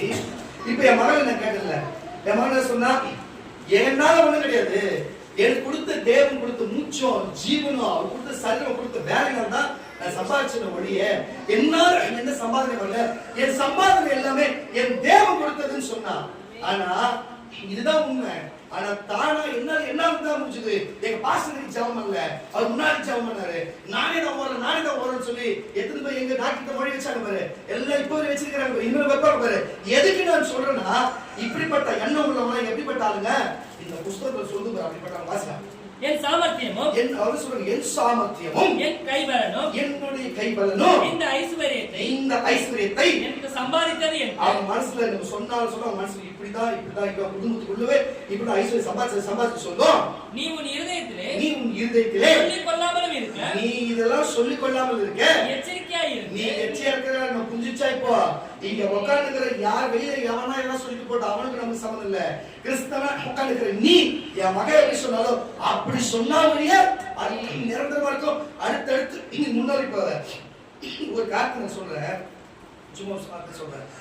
ஒரு குடும்பத்தை நான் சொன்னேன், இந்த 2 அடுக்குல இருக்காதீங்க, 8 அடுக்கு போங்கன்னு சொல்லி அவங்க ஒரு வீடு வாடகை கொடுத்து போனாங்க. இப்ப நான் பேச்சை கேட்டு அங்கேயே இருந்தாங்க. இப்ப லீஸ்டுக்கு போட்டாங்க. இப்ப என்ன பண்ணுவாங்க, அங்கேயே இருப்பாங்க, அந்த வீடு சொந்தமாக்குவாங்க. அங்க இருந்து சொந்தமாக்குறாங்களோ இல்ல அதே போல ஒரு வீடு சொந்தமாக்குறாங்களோ, என் பேச்சு கேட்டு போனாங்களா இல்லையா? சொந்த இப்போ உங்களுக்கு சொந்தமாயிடும். இந்த வர வருஷம் சொந்தமாயிடும். அடுத்த நினைச்சு இந்த வருஷம் சொந்தமாக்குவாரு. ஊர்ல இருந்து கொஞ்சம் பணம் வருதுன்னு வச்சுக்க, வந்துதான் இருக்கு. எதுக்கு இதை சொல்றேன்னா சொந்தமாக்கிடுவாரு. ஆனா அதை கீழ்படியாதவங்க இன்னைக்கு வரைக்குமே வாடகை தான் இருக்கிறாங்க. ரெண்டுமே ஒரு குறிப்பிட்ட குடும்பம் தான். ஆனா ஒண்ணுக்கு மட்டும் எப்படி ஆசீர்வாதம் இருக்குது? அது உழைப்பு எப்படிப்பட்டதா இருக்குது? அது சம்பாத்தியம் எப்படிப்பட்டதா இருக்குது? நேர்மையான சம்பாத்தியம், உண்மையான சம்பாத்தியம். ஊழியக்கான கீழ்படியுது, சபைக்கு கீழ்படியுது, தெய்வத்துக்கு கீழ்படியுது. தெய்வம் செய்கிறாரு. எல்லாம் என்னால முடியும், அங்க போட முடியும், இங்க போட முடியும்னா மொத்தமா முடியும், மொத்தமா முடியும். வாசி சொல்லிக்கொள்ள எச்சரிக்கையா இருந்து தேவனாகிய கர்த்தரை நினைப்பாயாக. அதுதான் விஷயம். தேவனாகிய கர்த்தரை நினைப்பாயாக. அவரே பிதாக்களுக்கு ஆணையிட்டு கொடுத்த நம்முடைய உடன்படிக்கையை உறுதிப்படுத்தும்படி இந்நாளிலே உனக்கு உண்டாயிருக்கிறது போல ஐஸ்வரியத்தை சம்பாதிக்கிறதுக்கான, எல்லாம் கேட்டு, ஐஸ்வரியத்தை சம்பாதிக்க என்ன விசுவாச கைத்தட்டு, சம்பாதிக்க சம்பாதிக்க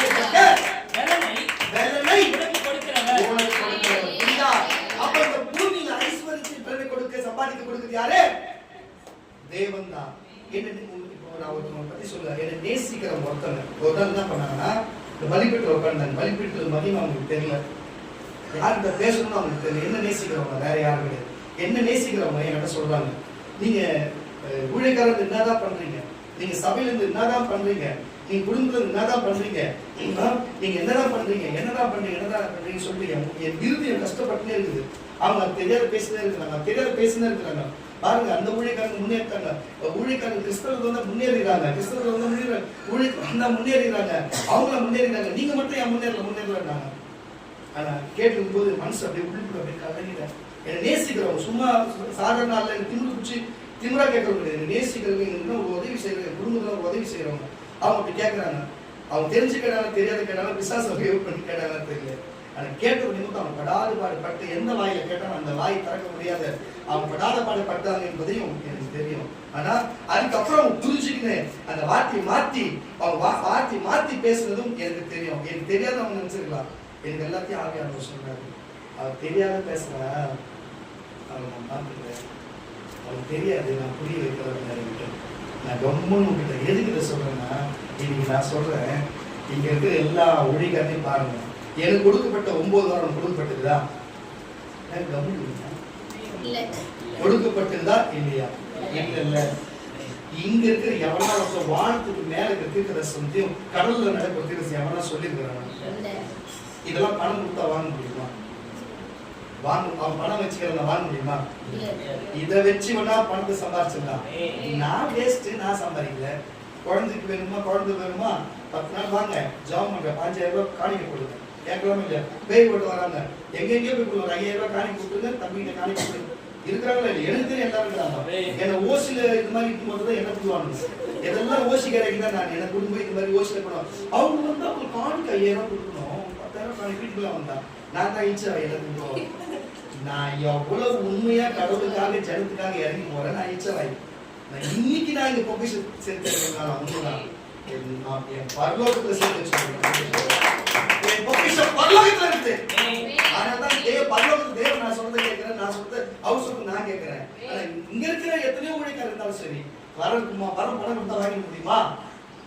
அந்த மகளுக்கு புரிய வச்சாரு. அவரே அதுக்கப்புறம் 2-3 நாள் கழிச்சு மாத்தி பேசி அவர் புரிய வைக்கிறார். ஏன்னா ஆவியானவர் அவருக்கு புரிய வச்சாருன்னு என்கிட்ட சொன்னார். நான் ஒரு நாள் அவர் வெறுக்கல. எதுக்கு சொல்றேன்னா, என் தனிப்பட்ட விதமாவும் சரி, ஊழியர்களும் சரி, எவ்வளவு உதவி செய்யறேன், நேசிக்கிற ஒரு மகன். அவனுக்கு தெரியாத விஷயம் என்னடா பேசுறது, ஒரு அப்போஸ்தலன் நிக்கிற பலிபீடத்துல பேசுறதுன்னு தெரியல. சரி பரவாயில்ல போட்டோம். ஆனா கத்தரிப்ப தெளிவாக்கிட்டார். கத்தர் பெரிய சமாதானத்தை கொடுத்தார். இனிமேலும் நல்ல பணத்தை கொடுப்பார், அவருக்கு நல்ல ஒரு பலத்தை கொடுப்பார். கத்தர் காரணம் தச்ச வெளியில சொல்லுவோம்.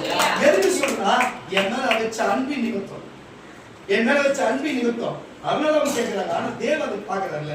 இப்ப எதுக்கு நான் சொல்றேன், நான் கத்தோடைய பிள்ளைகளே, இப்போ நீங்க நினைக்கலாம் பாருங்க, நான் சொல்லுவேன் பணம் சம்பாதிக்கிறது எப்படின்னா சம்பாதிக்கலாம், சொல்லுவேன் சம்பாதிக்க பத்தி பேசுறேன்.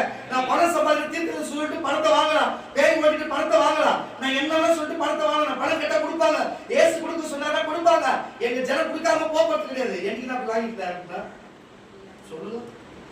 சொல்லுங்க நீங்க தான். அதான் இழுச்ச வேணாங்க. எதுக்கு இது நான் சொல்றேன் கர்த்தருடைய தப்பா உங்களை வச்சு சொல்லுங்க. நான் அப்படி சொல்ல வரல. அதனால தான் எதுவும் சேர்த்து வைக்காத, எதுவும் என்கிட்ட இல்லாத நான் மற்றவங்கிட்ட கையேற்ற நிலைமையில் நான் இருக்கிறதுக்கு காரணம் என்னன்னா என் சம்பாதனை சரியில்லை. அல்லேலூயா. அதுதான் காரணம். என்னோட சம்பாதனைகள் எல்லாம் எங்க வச்சிருக்கிறேன் நானு? பரலோகத்தை வச்சுதான் பூமியில அது பயன்பட மாட்டேது. புரியுதா இல்லையா?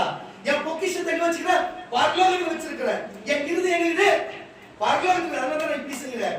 இல்ல பூமியில இருக்கிற பொக்கிஷம் சேர்த்து வைக்கிறவன் அந்த காணிக்கை இந்த காணிக்கை இந்த காசு அந்த காசு வாங்கி வச்சு அவன் வீட்டை கட்டி ஒரு காரை வாங்கி சின்ன சின்ன பசங்க போய் சம்பாதிக்க சம்சாரம் சொல்லும். சின்ன சின்ன பசங்க ஓடியாடி சம்பாதிக்கணும்னு சொல்லிட்டு நானும் ஒரு காலத்தை சம்பாதிச்சவன் தான். ஏன் இந்த ஆட்டோ கட்டிக்க மாட்டேன் கொடுக்குற ஒரு கம்பெனி வேலைக்கு ஓட முடியுமா? நான் இந்த ஊழியர் இருக்குது என் சம்பாதனை எவ்வளவு தான் தேவன் வச்சிருக்கிறார். கொடுக்க வச்சாங்க கொடுக்க முடியாதா? கொடுப்பாரு. அவர் கொடுக்கும்போது கொடுக்கட்டும். நான் அதுக்காக தான் காத்திருக்கிறேன். எதுக்கு சொல்றேன் கர்த்தருடைய பிள்ளைகளை? சில பேர் புரியாது செய்கிறது. எங்கெல்லாம் புரியாதே இருக்குது. எல்லாம் எங்களுக்கு புரிஞ்சுதான் இருக்குது. தேவன் அவர் சம்பாதனை எங்களுக்கு கொடுப்பாரு. வருமானத்தை அவர் கொடுப்பாரு. கரணம் தட்டி வெளியே சொல்லுவோமாக. கரணம் தட்டி வெளியே சொல்லுவோமாக. வாசி கேட்கலாம் அந்த வசனத்தை கூட. என் சாமர்த்தியமும் என் கைபலனும் இந்த ஐஸ்வரியத்தை எனக்கு சம்பாதித்தது என்று உன் இருதயத்திலே சொல்லிக் கொள்ளாமலும் இருக்க எச்சரிக்கையாயிருங்கள். உன் தேவனாகிய கர்த்தரை நினைப்பாயாக. அவரே உன் பிதாக்களுக்கு ஆணையிட்டு கொடுத்த நம்முடைய உடன்படிக்கையை உறுதிப்படுத்தும்படி இந்நாளிலே உனக்கு உண்டாயிருக்கிறது போல ஐஸ்வரியத்தை சம்பாதிக்கிறதுக்காக இந்த உலகத்துல போய் சம்பாதிக்கிறதுக்கு நலனை கொடுக்கிறவராய் இருக்கிறார். காரணம் அல்லேலூயா. நியாயமாய் சம்பாதிக்க ஐஸ்வரியத்தை நியாயமாய் சம்பாதிக்க நல்ல பேரு நியாயமாய் சம்பாதிக்க. கெட்டதெல்லாம் பண்ணிட்டு நல்ல பேர் எடுப்பாங்க. அதெல்லாம் கிடையாது. நல்லது பண்ணி நல்ல பேரு, நல்லது பண்ணி கெட்ட பேர் கூட எடுத்துக்கோ. அது உனக்கு அவன் பாக்கியவான். நல்ல பேருக்கு நல்லது செய்ய கெட்ட பேர் அனுப்பி அது பாக்கியவான். சீஷர்கள் அப்படிதான் பாக்கியவான் இருந்தாரு. ஏசுவர் அப்படிதான் செஞ்சு பாக்கியவான் இருந்தாரு. நீயும் பாக்கியவதி இருக்கிற. நீ கெட்டது பண்ணி கெட்ட பேர் எடுத்தா அது நான் என்ன சொல்றது? நல்லது பண்ணி கெட்ட பேர் எடு, நல்லது பண்ணி நல்ல பேர் எடு. அல்லேலூயா. எம்ஜிஆர் நல்லது பண்ணி நல்ல பேர் எடுத்தாரு. விஜயகாந்த் நல்லது பண்ணி நல்ல பேர் எடுத்தாரு. ஆமாவா இல்லையா? அவங்க உலக மனுஷங்க. அல்லேலூயா. ஒண்ணும் கிடையாது. ஒரு மனுஷன் தெய்வமா கும்பிடுறாங்க தெரியுமா? உங்களுக்கு தெரியுமா? தேவ திருமகன் பசுமன் முத்தாமலிங்க தேவரை இன்னைக்கு அவர் சிலை வச்சு தெய்வமா கும்பிடுறாங்க. அவர் சொத்தை விட்டு படிக்கிற பிள்ளைகளுக்கு கொடுத்தாரு. அநேக ஜாதி ஜன மக்களுக்கு பசுமன் எல்லாருக்கும் நன்மை செய்தாரு. இன்னைக்கு அந்த ஜனங்க ஒரு தெய்வமா வழிபடுது. நல்ல பேர் எடுத்துக்கிறாரா இல்லையா? நல்ல பேர் நல்ல மனுஷனை சம்பாதிச்சுக்கிறாரா இல்லையா?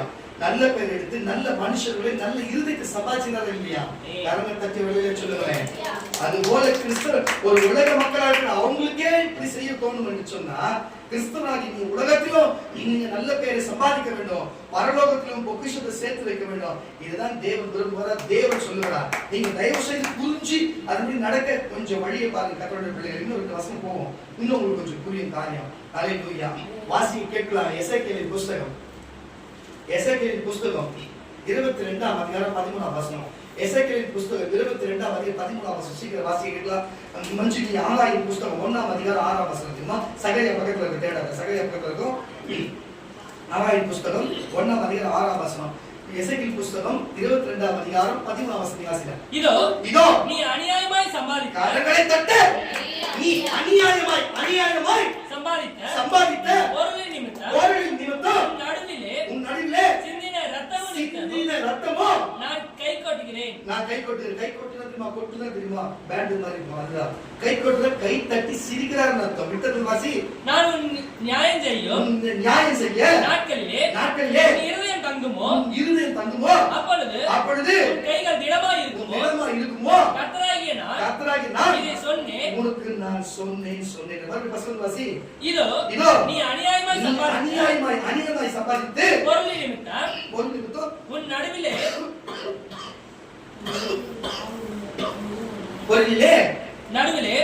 நீ சிந்தின ரத்தத்தின் நிமித்தமோ நான் கை கொட்டுகிறேன். புரியுதா இல்லையா? அப்ப இதுல இருந்து என்ன சொல்றது? எந்த ஒரு மனுஷனையும் எந்த ஒரு சகோதரிமாரும் அவர்கிட்ட பேசி பழகி அவங்க அநியாயமா சம்பாதிக்கிறாங்க.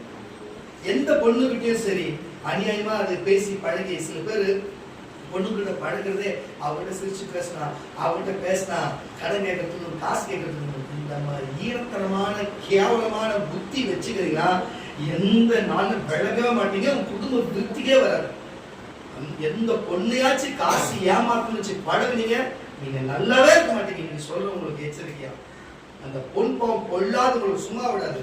ஒரு ஆண் மகனை ஏதாவது பேச்ச போட்டு அவங்ககிட்ட பேசி பழகி அவங்ககிட்ட கடன் வாங்கலாம் காசு வாங்கலாம்னு சொல்லி ஒரு ஆண் மகனை ஏமாத்துன்னு வச்சுக்க, நீ திருப்திக்கே வர மாட்டேங்க. நான் சொல்லி வைக்கிறேன், ஒரு மனுஷனோட பழக்கம் உண்மையா பழகணும்.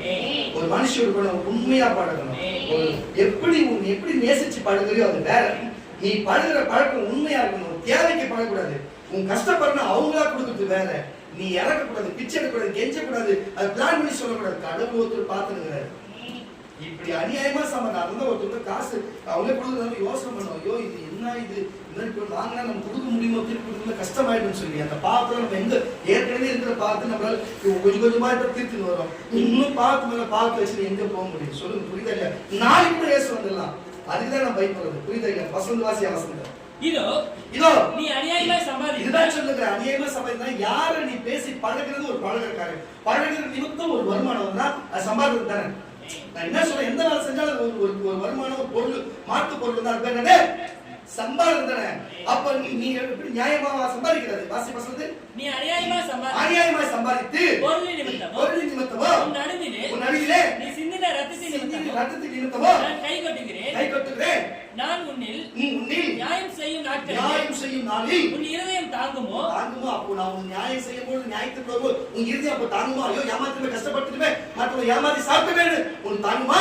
அப்பொழுது உன் கைகள் திடமா இருக்குமோ. கர்த்தராகிய நான் இதை சொன்னேன், இதை நிறைவேற்றுகிறேன். பாருங்க, 2 பேர் என் குடும்பத்தை ஏமாத்தாங்க. ஒருவர் ஏமாத்திட்டு இவங்களை ஏமாத்திட்டு போனாரு, காசு வாங்கிட்டு செட்டே போன கட்சி. இன்னொருத்தர் தான் எங்களை ஏமாத்தாரு, ஒத்தாசை பண்ணல, சாப்பின் விளிம்பில போய் வந்தாரு. அதுக்கு நாங்க தான் ஜெபித்தோம். கரணம் தச்சு வெளியில சொல்லுங்க. அநியாயமாய் சம்பாதித்தா ஒட்டம்புல ஒட்டவே ஒட்டார். அநியாயமா சம்பாதித்தா ஒட்டம்புல ஒட்டார். அதுக்கு தான் இப்படி வாசிமான வசனம். நீங்கள் திரளாய் அதிகமான விதைத்தோம், நீங்க கொஞ்சமா வரீங்க. நீங்க எவ்வளவுதான் நீங்க முதல் போட்டாலும் உங்களுக்கு லாபம் கொஞ்சம் தான் வருது. நீங்க சாப்பிட்டா கூட ஐயோ ஃபுல்லா சாப்பிட்டு திருப்தியாவே இல்ல. நீங்க குடிக்கிறதும் தாக அடங்கல. நீங்க வஸ்திரம் துணி போட்டோம் பாருங்க, குளிர் காலத்துல குளிர் அடங்காத இருக்குது.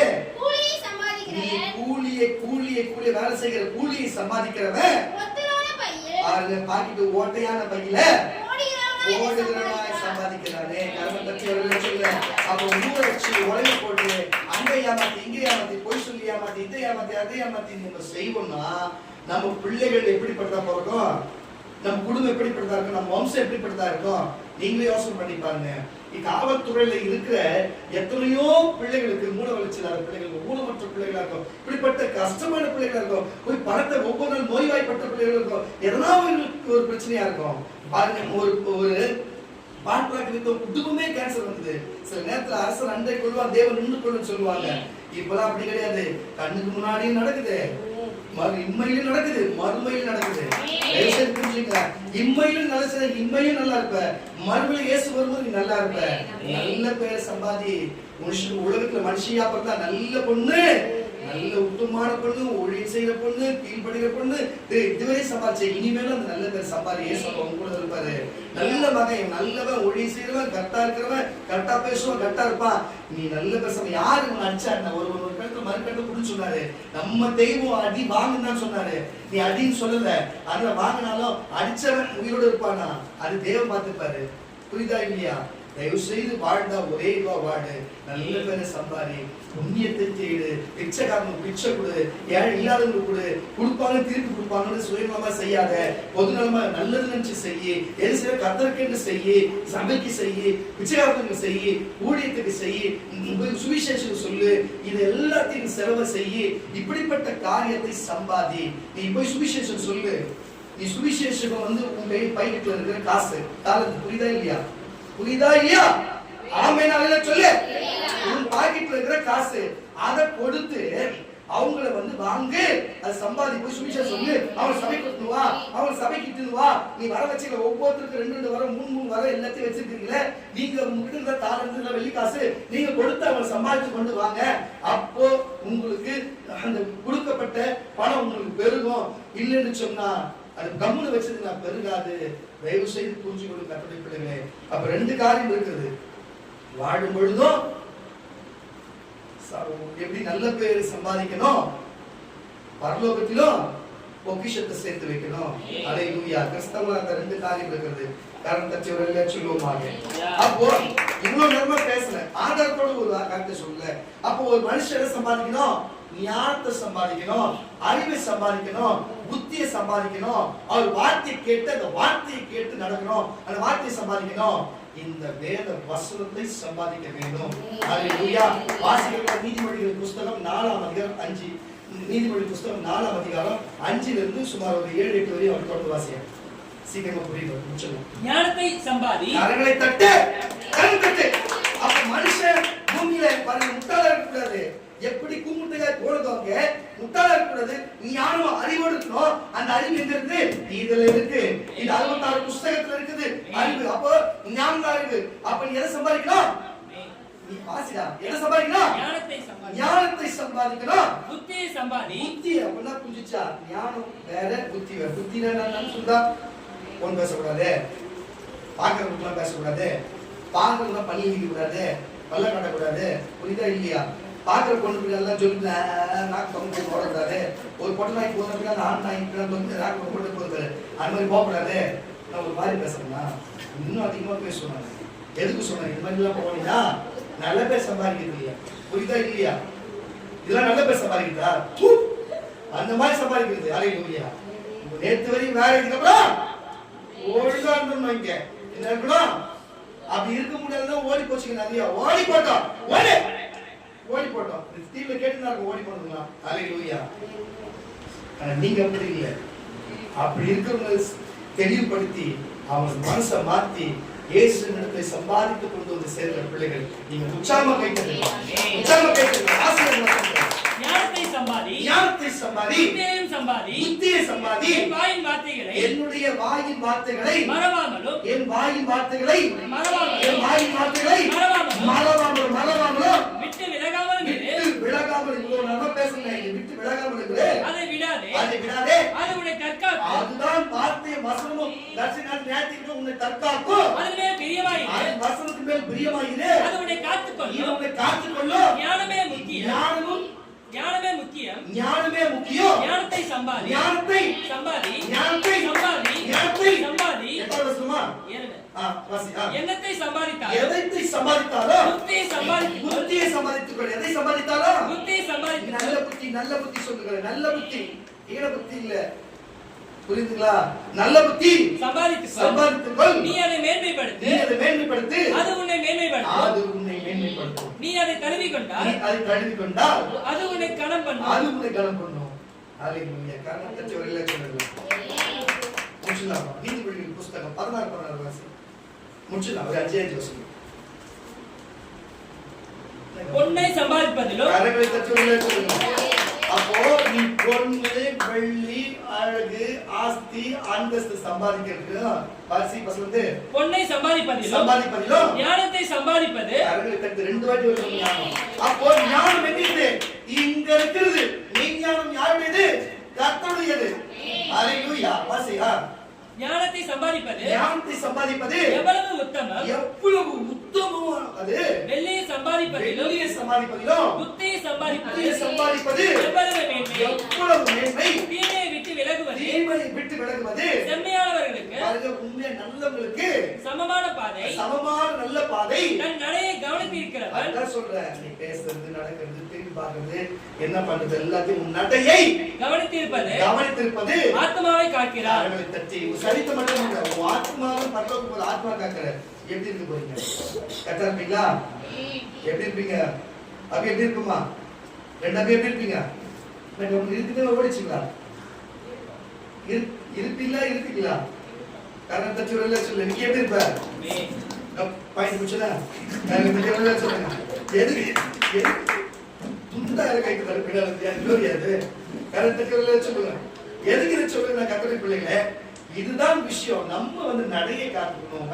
எனக்கு குழந்தைங்களோட வயசு அந்த மாதிரி எல்லாம் குழந்தைங்க சொல்லி அப்பா எடுத்துட்டு போறேன் அந்த வயசு வந்து கவனமா இருக்குன்னு சொல்லுவாங்க. எதுக்கு சொல்லுவேன் கத்தோலிக்க பிள்ளைங்களே? நம்ம கவனமா காத்துக்கணும். அல்லேலூயா. நம்ம நடையை நம்ம காத்துக்கணும். சரியா? சில பேர் சொல்லாதங்க அப்படியே புரிஞ்சுங்க. 2 வருஷம் வெயிட் பண்ணி கருத்தட்டே சொல்லுவோம். கருத்தட்டே சொல்லுவோம். ஆசிரியர் கேட்டா அப்போஸ்தலர் நடவடிக்கை புத்தகம் 1ஆம் அதிகாரம் 18ஆம் வசனம். அப்போஸ்தலர் நடவடிக்கை புத்தகம் 1ஆம் அதிகாரம் 18ஆம் வசனம். அப்போ ஒரு மனுஷன் நல்லா புரிஞ்சுக்கொள்ளுங்க. இப்ப நான் சொன்னேன்ல என் மகன் வந்து இப்படி சொன்னான்னு சொல்லி பேசினேன்ல.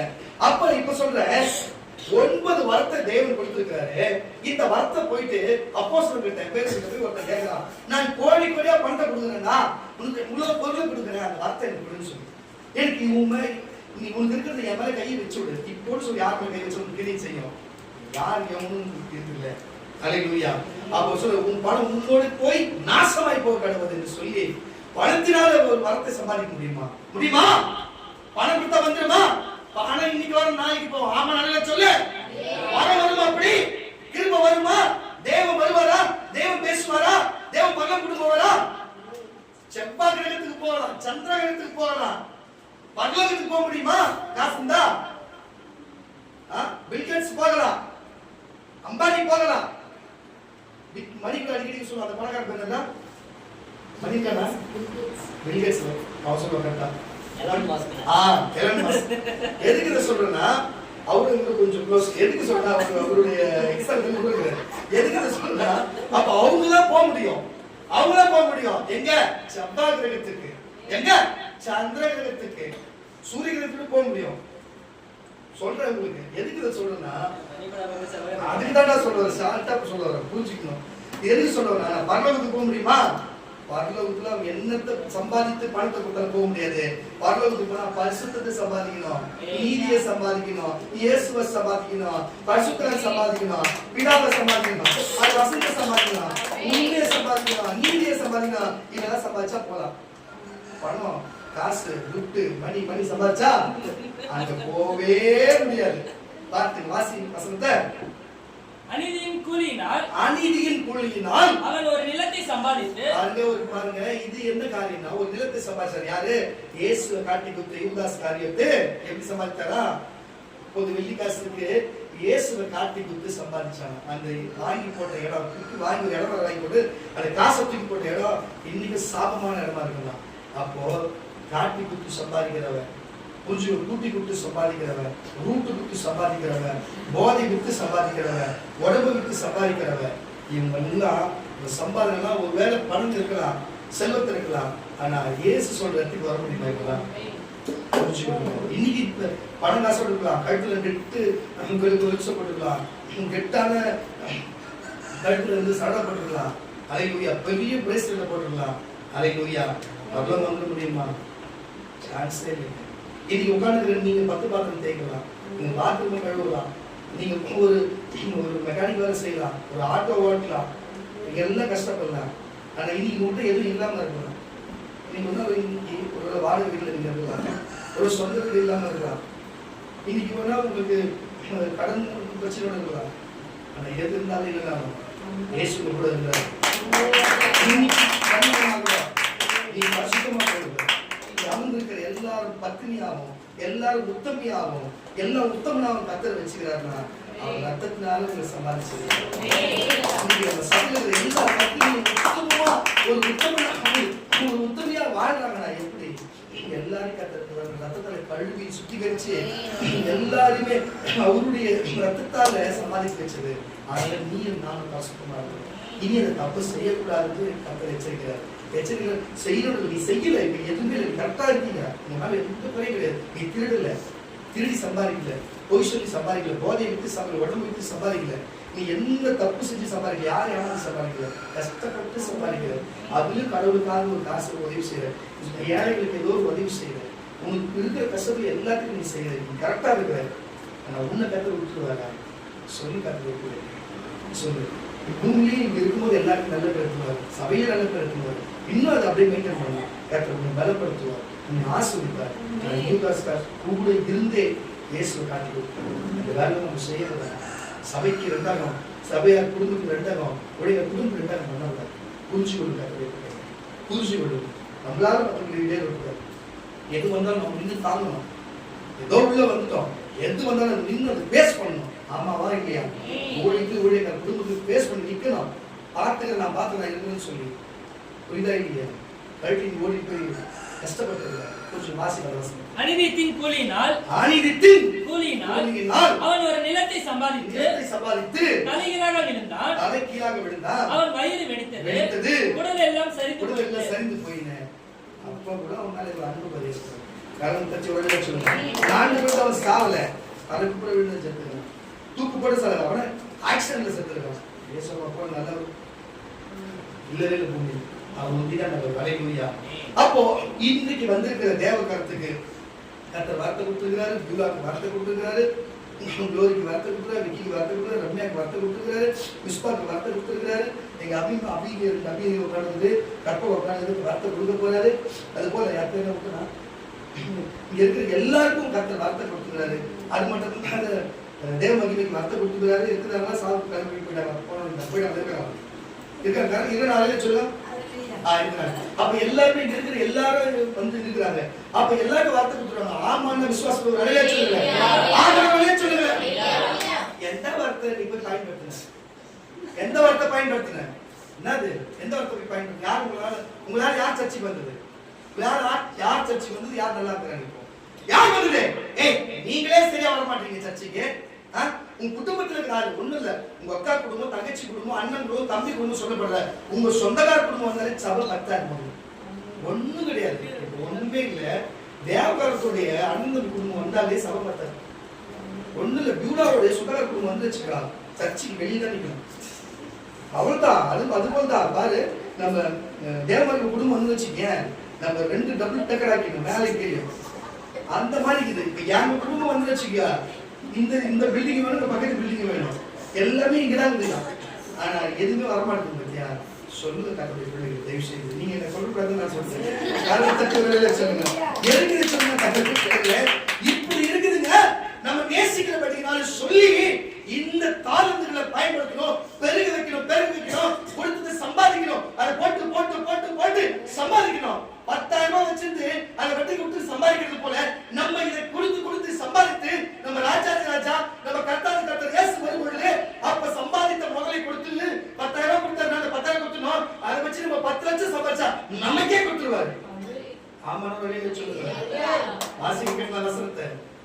அநீதியின் கூலியினால் அல்லேலூயா. சரி, நன்றி தேவா தேவன். மத்தேயு எழுதின சுவிசேஷ புத்தகம் 25ஆம் அதிகாரம். மத்தேயு எழுதின சுவிசேஷ புத்தகம் 25ஆம் அதிகாரம் 16 லிருந்து 22 வரை வாசிக்கலாம்.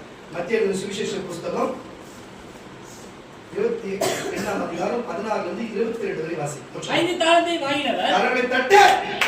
5 தாலந்தை வாங்கினவர் போய் அவைகளை கொண்டு வியாபாரம் பண்ணி வேற 5 தாலந்தை சம்பாதித்தான்.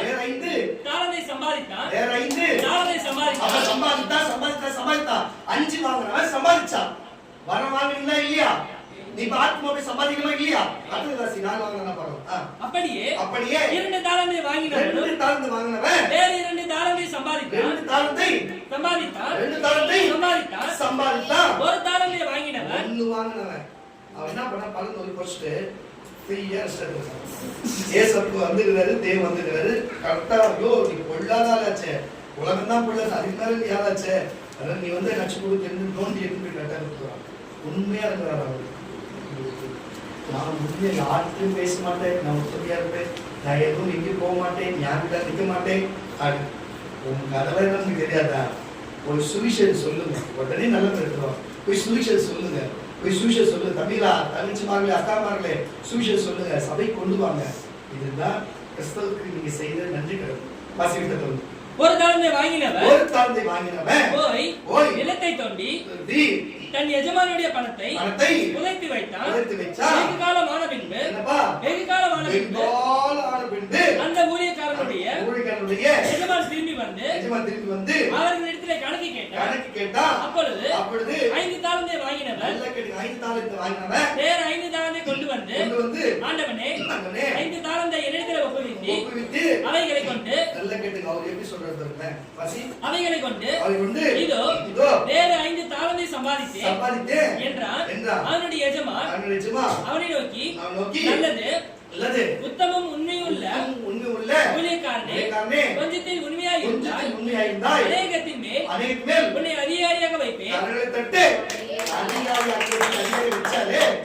உன் எஜமானுடைய சந்தோஷத்துக்கு பிரவேசி என்றார் பரலோகத்துக்கும் பிரவேசிக்க முடியும் சந்தோஷத்துக்கு வாசி 2 தாலந்தை வாங்கினவன் பாத்துங்க அவன் அதே தான் செஞ்சான் 1 தாலந்தை வாங்கினவன் இப்ப எத்தனை வருஷம் வாசிங்க 23 வருது அப்போ 1 தாலந்தை வாங்கினா பண்ணா இருளும் பார்க்கெடுக்குமான அக்கினி கந்தகத்திலே அவர் தந்தார் அப்போ வரம் வாங்கி பயன்படுத்தினாலும் பிரச்சனை வரமே வாங்கினாலும் பிரச்சனை புரிஞ்சு வரம் வாங்கி பயன்படுத்தணும் வாசிப்போம் 1 தாலந்தை வாங்கினவன் வந்து ஆண்டவனே நீர் விதைக்காத இடத்திலே அறுக்கிறவரும் விதைக்காத இடத்திலே சேரிக்கிறவருமான கடின இருதயமுள்ள மனுஷன் என்று அறிவேன் ஆகையால் நான் பயந்து போய் உமக்கு தாலந்தை நிலத்திலே புதைத்து வைத்து இதோ உம்முடையதை வாங்கிக் கொள்ளும் என்றான் அவனுடைய எஜமான் பிரதித்திரமாக பொல்லாதவனும் சோமனுமான ஊழியக்காரனே நான் விதிக்காத இடத்தில் சூழ்நிலை பேர் இருந்தாங்க இருக்காங்க இல்லையா உங்க 2 பேர் சொல்ல ஒருத்தர் சொல்லுவாங்க வாசி கொஞ்சம் முன்னாடி வாசி சோம்பேறி எது சொன்னாரு வாசி வாசி சோமனுமான பசங்க கெட்ட வாசி அவனுடைய எஜமான் பிரதித்திரமாக பொல்லாதவரும் சோமனுமான ஊழியக்காரனே நான் விதிக்காத இடத்தில் அறுக்கிறவர் என்றும் தெளிக்காத இடத்தில் சேருகிறவன் என்று அறிந்திருக்கிறாயே அப்படியானா நீ என் பணத்தை காசுக்காரர் வசத்தில் போட்டு வைக்க வேண்டியதா இருந்தது அப்பொழுது நான் வந்து என்னுடையதை வட்டியோடு வாங்கிக் கொள்வேன் என்று சொல்லி அவரிடத்தில் இருக்கிற தாளந்தை எடுத்து 10 தாளந்து உள்ளவனுக்கு கொடுங்கள் உள்ளவன் எவனோ அவனுக்கு கொடுக்கப்படும் இங்க யாருன்னா அப்படி கொடுக்கிறவங்க அவனுக்கு கொடுக்கப்படும் பரிபூர்ணமும் அடைவான் இல்லாதவனிடத்திலிருந்து உள்ளதும் எடுக்கப்படும் பிரயோஜனமற்ற ஊழியக்காரனாகிய இவனே புறமான இருளிலே தள்ளி போடுங்கள் அங்கே அழுகையும் மார்க்கடிப்பும் உண்டாயிருக்கும் என்றார். என்ன பண்ண போற? ஒரு கலந்து வேணுமா 5 வாங்கி போறியா? ஏற்கனவே 9 குத்து பிரயோஜனம் இல்லை, ஏற்கனவே இல்லை கடையில, அது கூட நீ பிரயோஜனம் தான் இருக்கிற. எப்படி இனிமே கட்டா இருப்பியா? பயன்படுத்திக்கிறியா? உங்க சம்சாரம் பயன்படுத்திக்கிறா? உங்க சம்சாரம் எப்படி இருப்பாங்க? அவங்க முன்னுக்குறாங்க கரணம் தச்சு வெளியில சொல்லுவாங்க. ஒழுங்கா கர்த்தருடைய ஊழியம் செய்யுங்க, தேவனுடைய ஊழியத்தை செய்யுங்க, போய் சுவிசேஷம் சொல்லுங்க. 4 ஆத்மா கூட்டிட்டு வாங்க, வர்ற ஆத்மா கெடுக்கக்கூடாது, இல்லாத ஆத்மா கொண்டு வந்து சேர்க்கணும். சபைக்கு வந்து சொல்லுகிறேன், சபைக்கு வரவங்களை நீங்க எல்லாருக்கும் ஒரு காரியம் சொல்லு, வரவங்களுக்கு கெடுக்கக்கூடாது. நீங்க வெளியில வரணும், கூட்டிட்டு வரணும், புரியுதா? ஒண்ணு இல்ல, ஒரு பையன் அவங்களுடைய மச்சானுக்கு உடம்பு சரியில்லை, எல்லாம் ஜெபம் பண்ண போனான். பக்கவா சரியாயிடுச்சு, திருப்பி தூக்கி வந்தான். 2 தூக்கி வந்தான். ஆனா நல்லா ஆயிடுச்சு, ஒரு ஜெபம் திருப்பி மறுபடியும் ஜெபம் பண்ணா சர்ச்சு இப்படி கட்டா, நீங்க சர்ச்சு இப்படி கட்டா, சர்ச்சு இப்படி ரெண்டும் சொல்லுங்க. நான் கால் வலி இன்னும் கேட்க நான் சொல்றேன் கேட்டானா, நீ சும்மா தான் இருக்கு நாட்டு எழுப்பேன், நீ வாங்க சர்ச்சுக்குன்னா வந்தா என்னடா பண்ணோம்? இல்லை நான் எல்லாருக்கும் நீங்க உட்காந்து போனேன். இது சர்ச்சினாலும் தெரியல, நானும் தெரியல, ஊழியனும் தெரியல.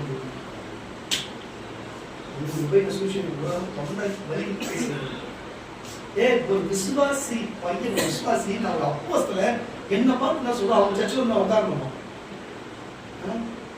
அவங்க சர்ச்சில் அவனுக்கு எவ்வளவு விசுவாசம் இல்லை. அங்க போனா பாச ஜெபம் பண்ண சரியாகாதுன்னு தெரிந்தவனுக்கு, நான் ஜெபம் பண்ண சரியாகவும் தெரிந்து பார்த்துக்க. இங்க வந்து விசுவாசம் துன்பத்து, இங்க விசுவாசம் எங்க பார்த்தியா? நான் ஜெபம் பண்ண மூக்கு ஒழுங்கு நாக்கு அப்படி வந்து வாழ்ந்த ஒரே வியாதி ஜெபம் பண்ண மறுநாள் ஆகுது ஸ்பாட் சரி சூப்பர் தெளிவாயிட்டோம்னா சிறைச்சு பாருங்க. இங்க சாப்பிடுறது இங்க விசுவாசம் இங்க அவங்க சாப்பிட்டு நான் வரணும் வாங்க. கேட்டேன் என்னடா உட்கார்ந்து ஏய் என்னடா கேட்கற நாத்திக்கு சர்ச்சை நடத்தும் பிரசங்கம் பண்றேன். என் பையன் என் தம்பி அங்கே நான் அனுப்பிச்சுக்கிறேன். என் பொண்ணு நான் ஊழியம் செய்ய வச்சுக்கிறேன். நீங்களா என்ன போய் அதுக்கு உட்கார சொல்றேன். இல்லை நான் கேட்டு பாருங்க. என்னடா இது பிரசங்கம் பண்ண கூட்டியாடா அப்படின்னு கேட்டேன். இல்லை உட்கார்ந்து பார்த்து பாருங்க அவங்களுக்கு திமிர் இருக்கும். திமிர் நம்ம சொல்லல கூட பரவாயில்ல. பார்த்துக்கீங்க ஊழியக்காரனே வந்து என்கிட்டயே அற்புதம் வச்சு என்னையே கூப்பிடுறாங்கன்னா நீங்கள்லாம் இவ்வளோ அற்புதம் செய்யற ஒரு ஊழியக்காரனை வச்சுக்கிட்டு தேவனை வச்சுக்கிட்டு நீங்க யாரையும் கூட மாட்டேங்க. உங்களை விட அவன் எவ்வளவு பரவாயில்ல. கரையை தட்டி விடல சொல்லு. கரையை தட்டி விடல சொல்லு. அதுதான் சொல்ல வருகிறேன். எப்படி இருக்கிறாங்க பாருங்க. ஊழியக்காரனே கூப்பிடுறாங்க பாருங்க. அவங்க எவ்வளவு விசுவாசம் இருக்கிறாங்க. இதுதான் விஷயம். கரையை தட்டி விடல சொல்லுங்க. ஃபீல் பண்ணாதீங்க. கரையை தட்டி நல்லா சத்தமா கரையை தட்டி விடல சொல்லுங்க. அப்போஸ்தலர் நடவடிக்கை புஸ்தகம் 8ஆம் அதிகாரம் 20ஆம் வசனம். அப்போஸ்தலர் நடவடிக்கை புஸ்தகம் 8ஆம் அதிகாரம் 20ஆம் வசனம் சின்ன வாசி. பேதுரு அவனை நோக்கி தேவனுடைய வார்த்தை பணத்தினாலே சம்பாதிக்க சொல்லுவாங்க. இதான் சொன்னேன்.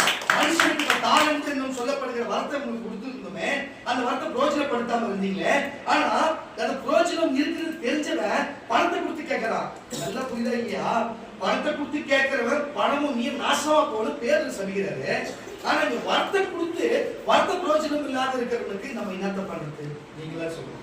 வார்த்தை கொடுத்து சுவிசேஷம் சொல்றான்னா சொல்ல மாட்டானுங்க. அதை பறிச்சு வைக்கிறான் மறைச்சு வைக்கிறான் பண்ண மாட்டான். ஆனா பணத்தை கொடுத்து வார்த்தை கொடுன்னு கேட்கறான். அவன் போய் சொல்றாரு என்ன சொல்றாரு? உன் பணத்தோடு நீ நாசமாய் போக கிடையாது. என்ன ஒரு நியாயம், என்ன ஒரு நீதி. புரியுதா இல்லையா? ஆனா கொடுக்கிற ஒரு நல்லவராக கொடுக்குறாரு. ஆனா வாங்கிக்கிற நம்ம நல்லவங்களா இல்லை பத்தியா? ஆனா கேட்கறவன் நல்லவங்களா இருக்கிறான். ஆனா கொடுக்குற இடத்துல அவன் கொடுக்கூடாதுன்னு இருக்கு. இதுதான் உலகம். உலகத்துல எவ்வளவோ ஒழுக்கமா எவ்வளவோ நன்மையை நல்ல பேர் சம்பாதிக்கிற எம்ஜிஆரை போல, அது மட்டும் இல்ல விஜயகாந்தை போல, முத்துராம தேவரை போல எவ்வளவு பேர் வாழ்ந்திருக்கிறாங்க. ஆனா கிறிஸ்தவர்கள் அப்படி எவ்வளவு சொல்லு பார்ப்போம். வேதத்தை தவிர்த்து சொல்லு பார்ப்போம். என்ன சொல்லுதான் வாழ்க்கை. கொடுக்கிற தெய்வம் ஆனா பயன்படுத்த மாட்டான். ஆனா காசுக்கு கேட்கிறான் அவன் சொல்ல மாட்டான். வாசியா பேதுரு அவனை நோக்கி தேவனுடைய வரத்தை பணத்தினாலே சம்பாதித்துக் கொள்ளலாம் என்று நீ நினைத்தபடியால் உன் பணம் உன்னோடு கூட நாசமாய் போக கடவது. உன் இருதயம் தேவனுக்கு முன்பாக உண்மையாய் நன்மையாய் இல்லாதபடினாலே இந்த விஷயத்திலே உனக்கு பங்கு இல்லை. உனக்கு இதுல பங்கே கிடையாது, பாகமும் இல்லை. ஆகையால் நீ உன் துர்க்கணத்தை விட்டு கெட்ட எண்ணத்தை விட்டு மனம் திரும்பி தேவனை நோக்கி வேண்டும் என்றார். காரணங்களை தட்டவர்களே சொல்லுவாங்க. அப்ப பணம் கொடுத்தா வாங்கக்கூடிய விஷயம் என்னவா இருந்தாலும் பணம் கொடுத்தாலும் வாங்க முடியாத விஷயம் பரலோக பொக்கிஷம், பரலோக தேவன், பரலோக ராஜ்யம். பூமியில நமக்கு கொடுக்கப்பட்ட 9 வரங்களும் அல்லேலூயா 29 வரங்கள் வேத புத்தகத்தின்படி சபைக்கு 29 வரத்தை கொடுப்பார். அப்போஸ்தலர் மட்டும் 9 வரம். புரியுதா இல்லையா? அந்த காலத்துல வாழ்ந்த தீர்க்க எலியா போட்டு அவங்க 7 தீர்க்கதரிசன வரம் கிரியை செஞ்சது. புரியுதா இல்லையா? உங்களுக்கு மொத்தத்துல எல்லா வரமும் சேர்த்தா 29 வரம் இருக்குது. அப்போஸ்தலர் மட்டும் 9 வரம். அடியே கர்த்தர் 9 வரத்தை கொடுத்துருக்காரு. நம்ம சபையோடு சேர்த்து பார்க்க வச்சு 29 வரம் கிரியை செய்யுது. அப்ப 21 தாழ்ந்து கொடுத்துருக்காரு. நம்ம எவ்வளவு சம்பாதிக்கணும்? நம்மளால சம்பாதிச்சிருக்கிறோமா? தயவு செய்து வர வார்த்தை ஓடுவோம். நீயும் சரி நானும் சரி நம்ம செய்வோம். நம்ம எண்ணம் பேச்செல்லாம் இதுவா இருக்கும். ஆமா நான் கரணம் தட்டி வந்து சொல்லி யாரும் எல்லாம் முன்னாடி 2 சொல்றது இதுவா இருக்கணும். அதுல சொன்னீங்களா? நீங்க சொல்ல சத்தமா ஹalleluya கரணம் தட்டி வந்து சொல்லுவோமாக. அப்ப நம்ம செய்ய போகிற வேலையை முடிச்சலாம். இன்னும் ஒரே ஒரு வசனம். அப்போஸ்தலர் நடவடிக்கை புத்தகம் 20ஆம் அதிகாரம் 28ஆம் வசனம் முடிச்சலாம். 20ஆம் அதிகாரம் 28ஆம் வசனம் அப்படியே முடிச்சிருக்காரு. இப்படி நம்ம ஊழியம் செய்யறோம்ன்றதுனால நம்ம எச்சரிக்கையா இருக்கணும்னு ஆவியானவர் சொல்றாரு. எப்பா எச்சரிக்கையா இருக்கணும். ஏன்னா நம்ம பாருங்க உலகம் முழுவதும் சபையை சபையை நம்ம சபையை டார்கெட் பண்றாங்க. ஏன்னா நம்ம தான் அவரை டார்கெட் பண்ணி தோற்றுறோம். புரியுதா இல்லையா? எனக்கு ஏன் கஷ்டம் வருது? எனக்கு ஏன் பிரச்சனை வருது? எங்க சபைக்கு ஏன் பிரச்சனை வருது? ஏன் குழப்பம் வருது? ஏன் எனக்கு மட்டும் எல்லாம் தேடி நம்ம குடும்பத்துக்குள்ள எல்லாம் குழப்பம் வருது? கடன் பிரச்சனை வருது? உங்களுக்கு என்ன தெரியுமா? ஒரு பிசாசு தொடர்ந்து ஒரு சூழ்நிலை ஒரு பிசாசு வந்து குடும்பம் அழிஞ்சிட்டு குடும்பம் பிரிஞ்சிட்டு செத்துறாங்க. நாம நிறைய சொல்லுவேன். எத்தனை பிசாசு ஓட விடுறோம் சொல்லுங்க, எத்தனை பிசாசு வாரம் ஓட நேற்று கூட ஒரு ஞாபகம் இந்த பேர்ல ஒரு பைத்தியம் வந்தது. எதுக்கு இதை சொல்ல நான் கற்றுக்கொடுக்கிறேன், எதுக்கு இதை நான் உங்களுக்கு சொல்லுகிறேன்னா, ஏன் இதை உங்களுக்கு சொல்லுகிறேன்னா, அப்ப எத்தனை பேர் நம்ம ஏத்து நிற்கிறோம், புரியுதா இல்லையா? அப்ப ஒருத்தனாச்சும் நம்ம பள்ளி ஒருவனாக மாட்டேன். அதுதான் விஷயம். வாசிக்கலாம். ஆகையால் இவ்வளவு தூரம் பேசிட்டு இதுக்கப்புறம் ஆகையால் உங்களை குறித்து சபை குறித்து தேவன் தம்முடைய சுய கருத்தினாலே என்னப்பா சுய ரத்தத்தினாலே சம்பாதித்துக் கொண்ட என்னப்பா சுய ரத்தத்தினாலே சம்பாதித்துக் கொண்ட என்ன ஒரு விசுவாசம். அப்போ அந்த பூமியில இயேசு வாழ்ந்தாங்க சம்பாதிக்கணும். நீதிநேயமா அவர் ரத்தத்தால உன்னை என்னை இந்த சபையை சம்பாதித்திருக்கிறார். வாசி சம்பாதித்ததுனால சம்பாதித்துக் கொண்ட தமது சபையை இந்த தமது சபையை மேய்ப்பதற்கு பரிசுத்த ஆவி உங்களை கண்காணிகளாக வைத்து மந்தை முழுவதையும் குறித்து இந்த மந்தை முழுவதையும் குறித்து எச்சரிக்கையா இருங்கள். தட்டி வழியில சொல்லுங்க, எச்சரிக்கையா இருங்கள். அதுதான் எச்சரிக்கை. ஒவ்வொரு மனுஷன் ஒவ்வொரு நாளும் ஒழுங்கா பாருங்க, குடும்ப ஜெபம், தனி ஜெபம், சபை கூடுதல், வேத வாசிப்பு. புரியுதா இல்லையா? பாருங்க, வேத வாசிப்பு, சபை கூடுதல், ஜெபம், அது குடும்ப ஜெபம், தனி ஜெபம் எல்லாமே சேர்த்து வந்துடும். புரியுதா இல்லையா? அப்போ நமக்கு ஜெபம் அவசியம், சபைக்கு சபை கூடுதல் அவசியம், வேத வாசிப்பு. இந்த 3 காரியத்தை சொன்னா அதுக்கு பேர் தான் நம்ம என்ன ஏதோ கண்காணியா இருக்கும்போது எச்சரிக்கையா இருக்கணும் அர்த்தம். என்னப்பா வசந்த வாசி. ஆகையால் நல்ல கவனிங்க, தேவன் பேசுறார். ஆகையால் உங்களை குறித்தும் என்னை குறித்தும் தேவன் தம்முடைய சுய சொந்த ரத்தத்தினாலே சம்பாதித்துக் கொண்ட நமது சபையை மேய்ப்பதற்கு பரிசுத்த ஆவி உங்களை கண்காணிகளாக வைத்த மந்தை முழுவதையும் குறித்து எச்சரிக்கையா இருங்கள். சபை எச்சரிக்கையா இருக்கணும். எப்படி நம்ம இப்படி பார்த்துக்கிறது இல்லை, ஜெபிக்கணும். சபைக்கு ஒழுங்கு விட்டுக்காக ஒழுங்கா வரணும். அப்போ வேத வாசிக்கும். இந்த 3 செஞ்சா எச்சரிக்கையா இருக்கு. ஹல்லேலூயா. அப்போ நம்ம எதை சம்பாதிக்கணும்னு தெரிஞ்சுக்கணும்னா, இனிமே சம்பாதிக்கணும்னு சொன்னா எல்லாம் எழுந்து இருக்கும்.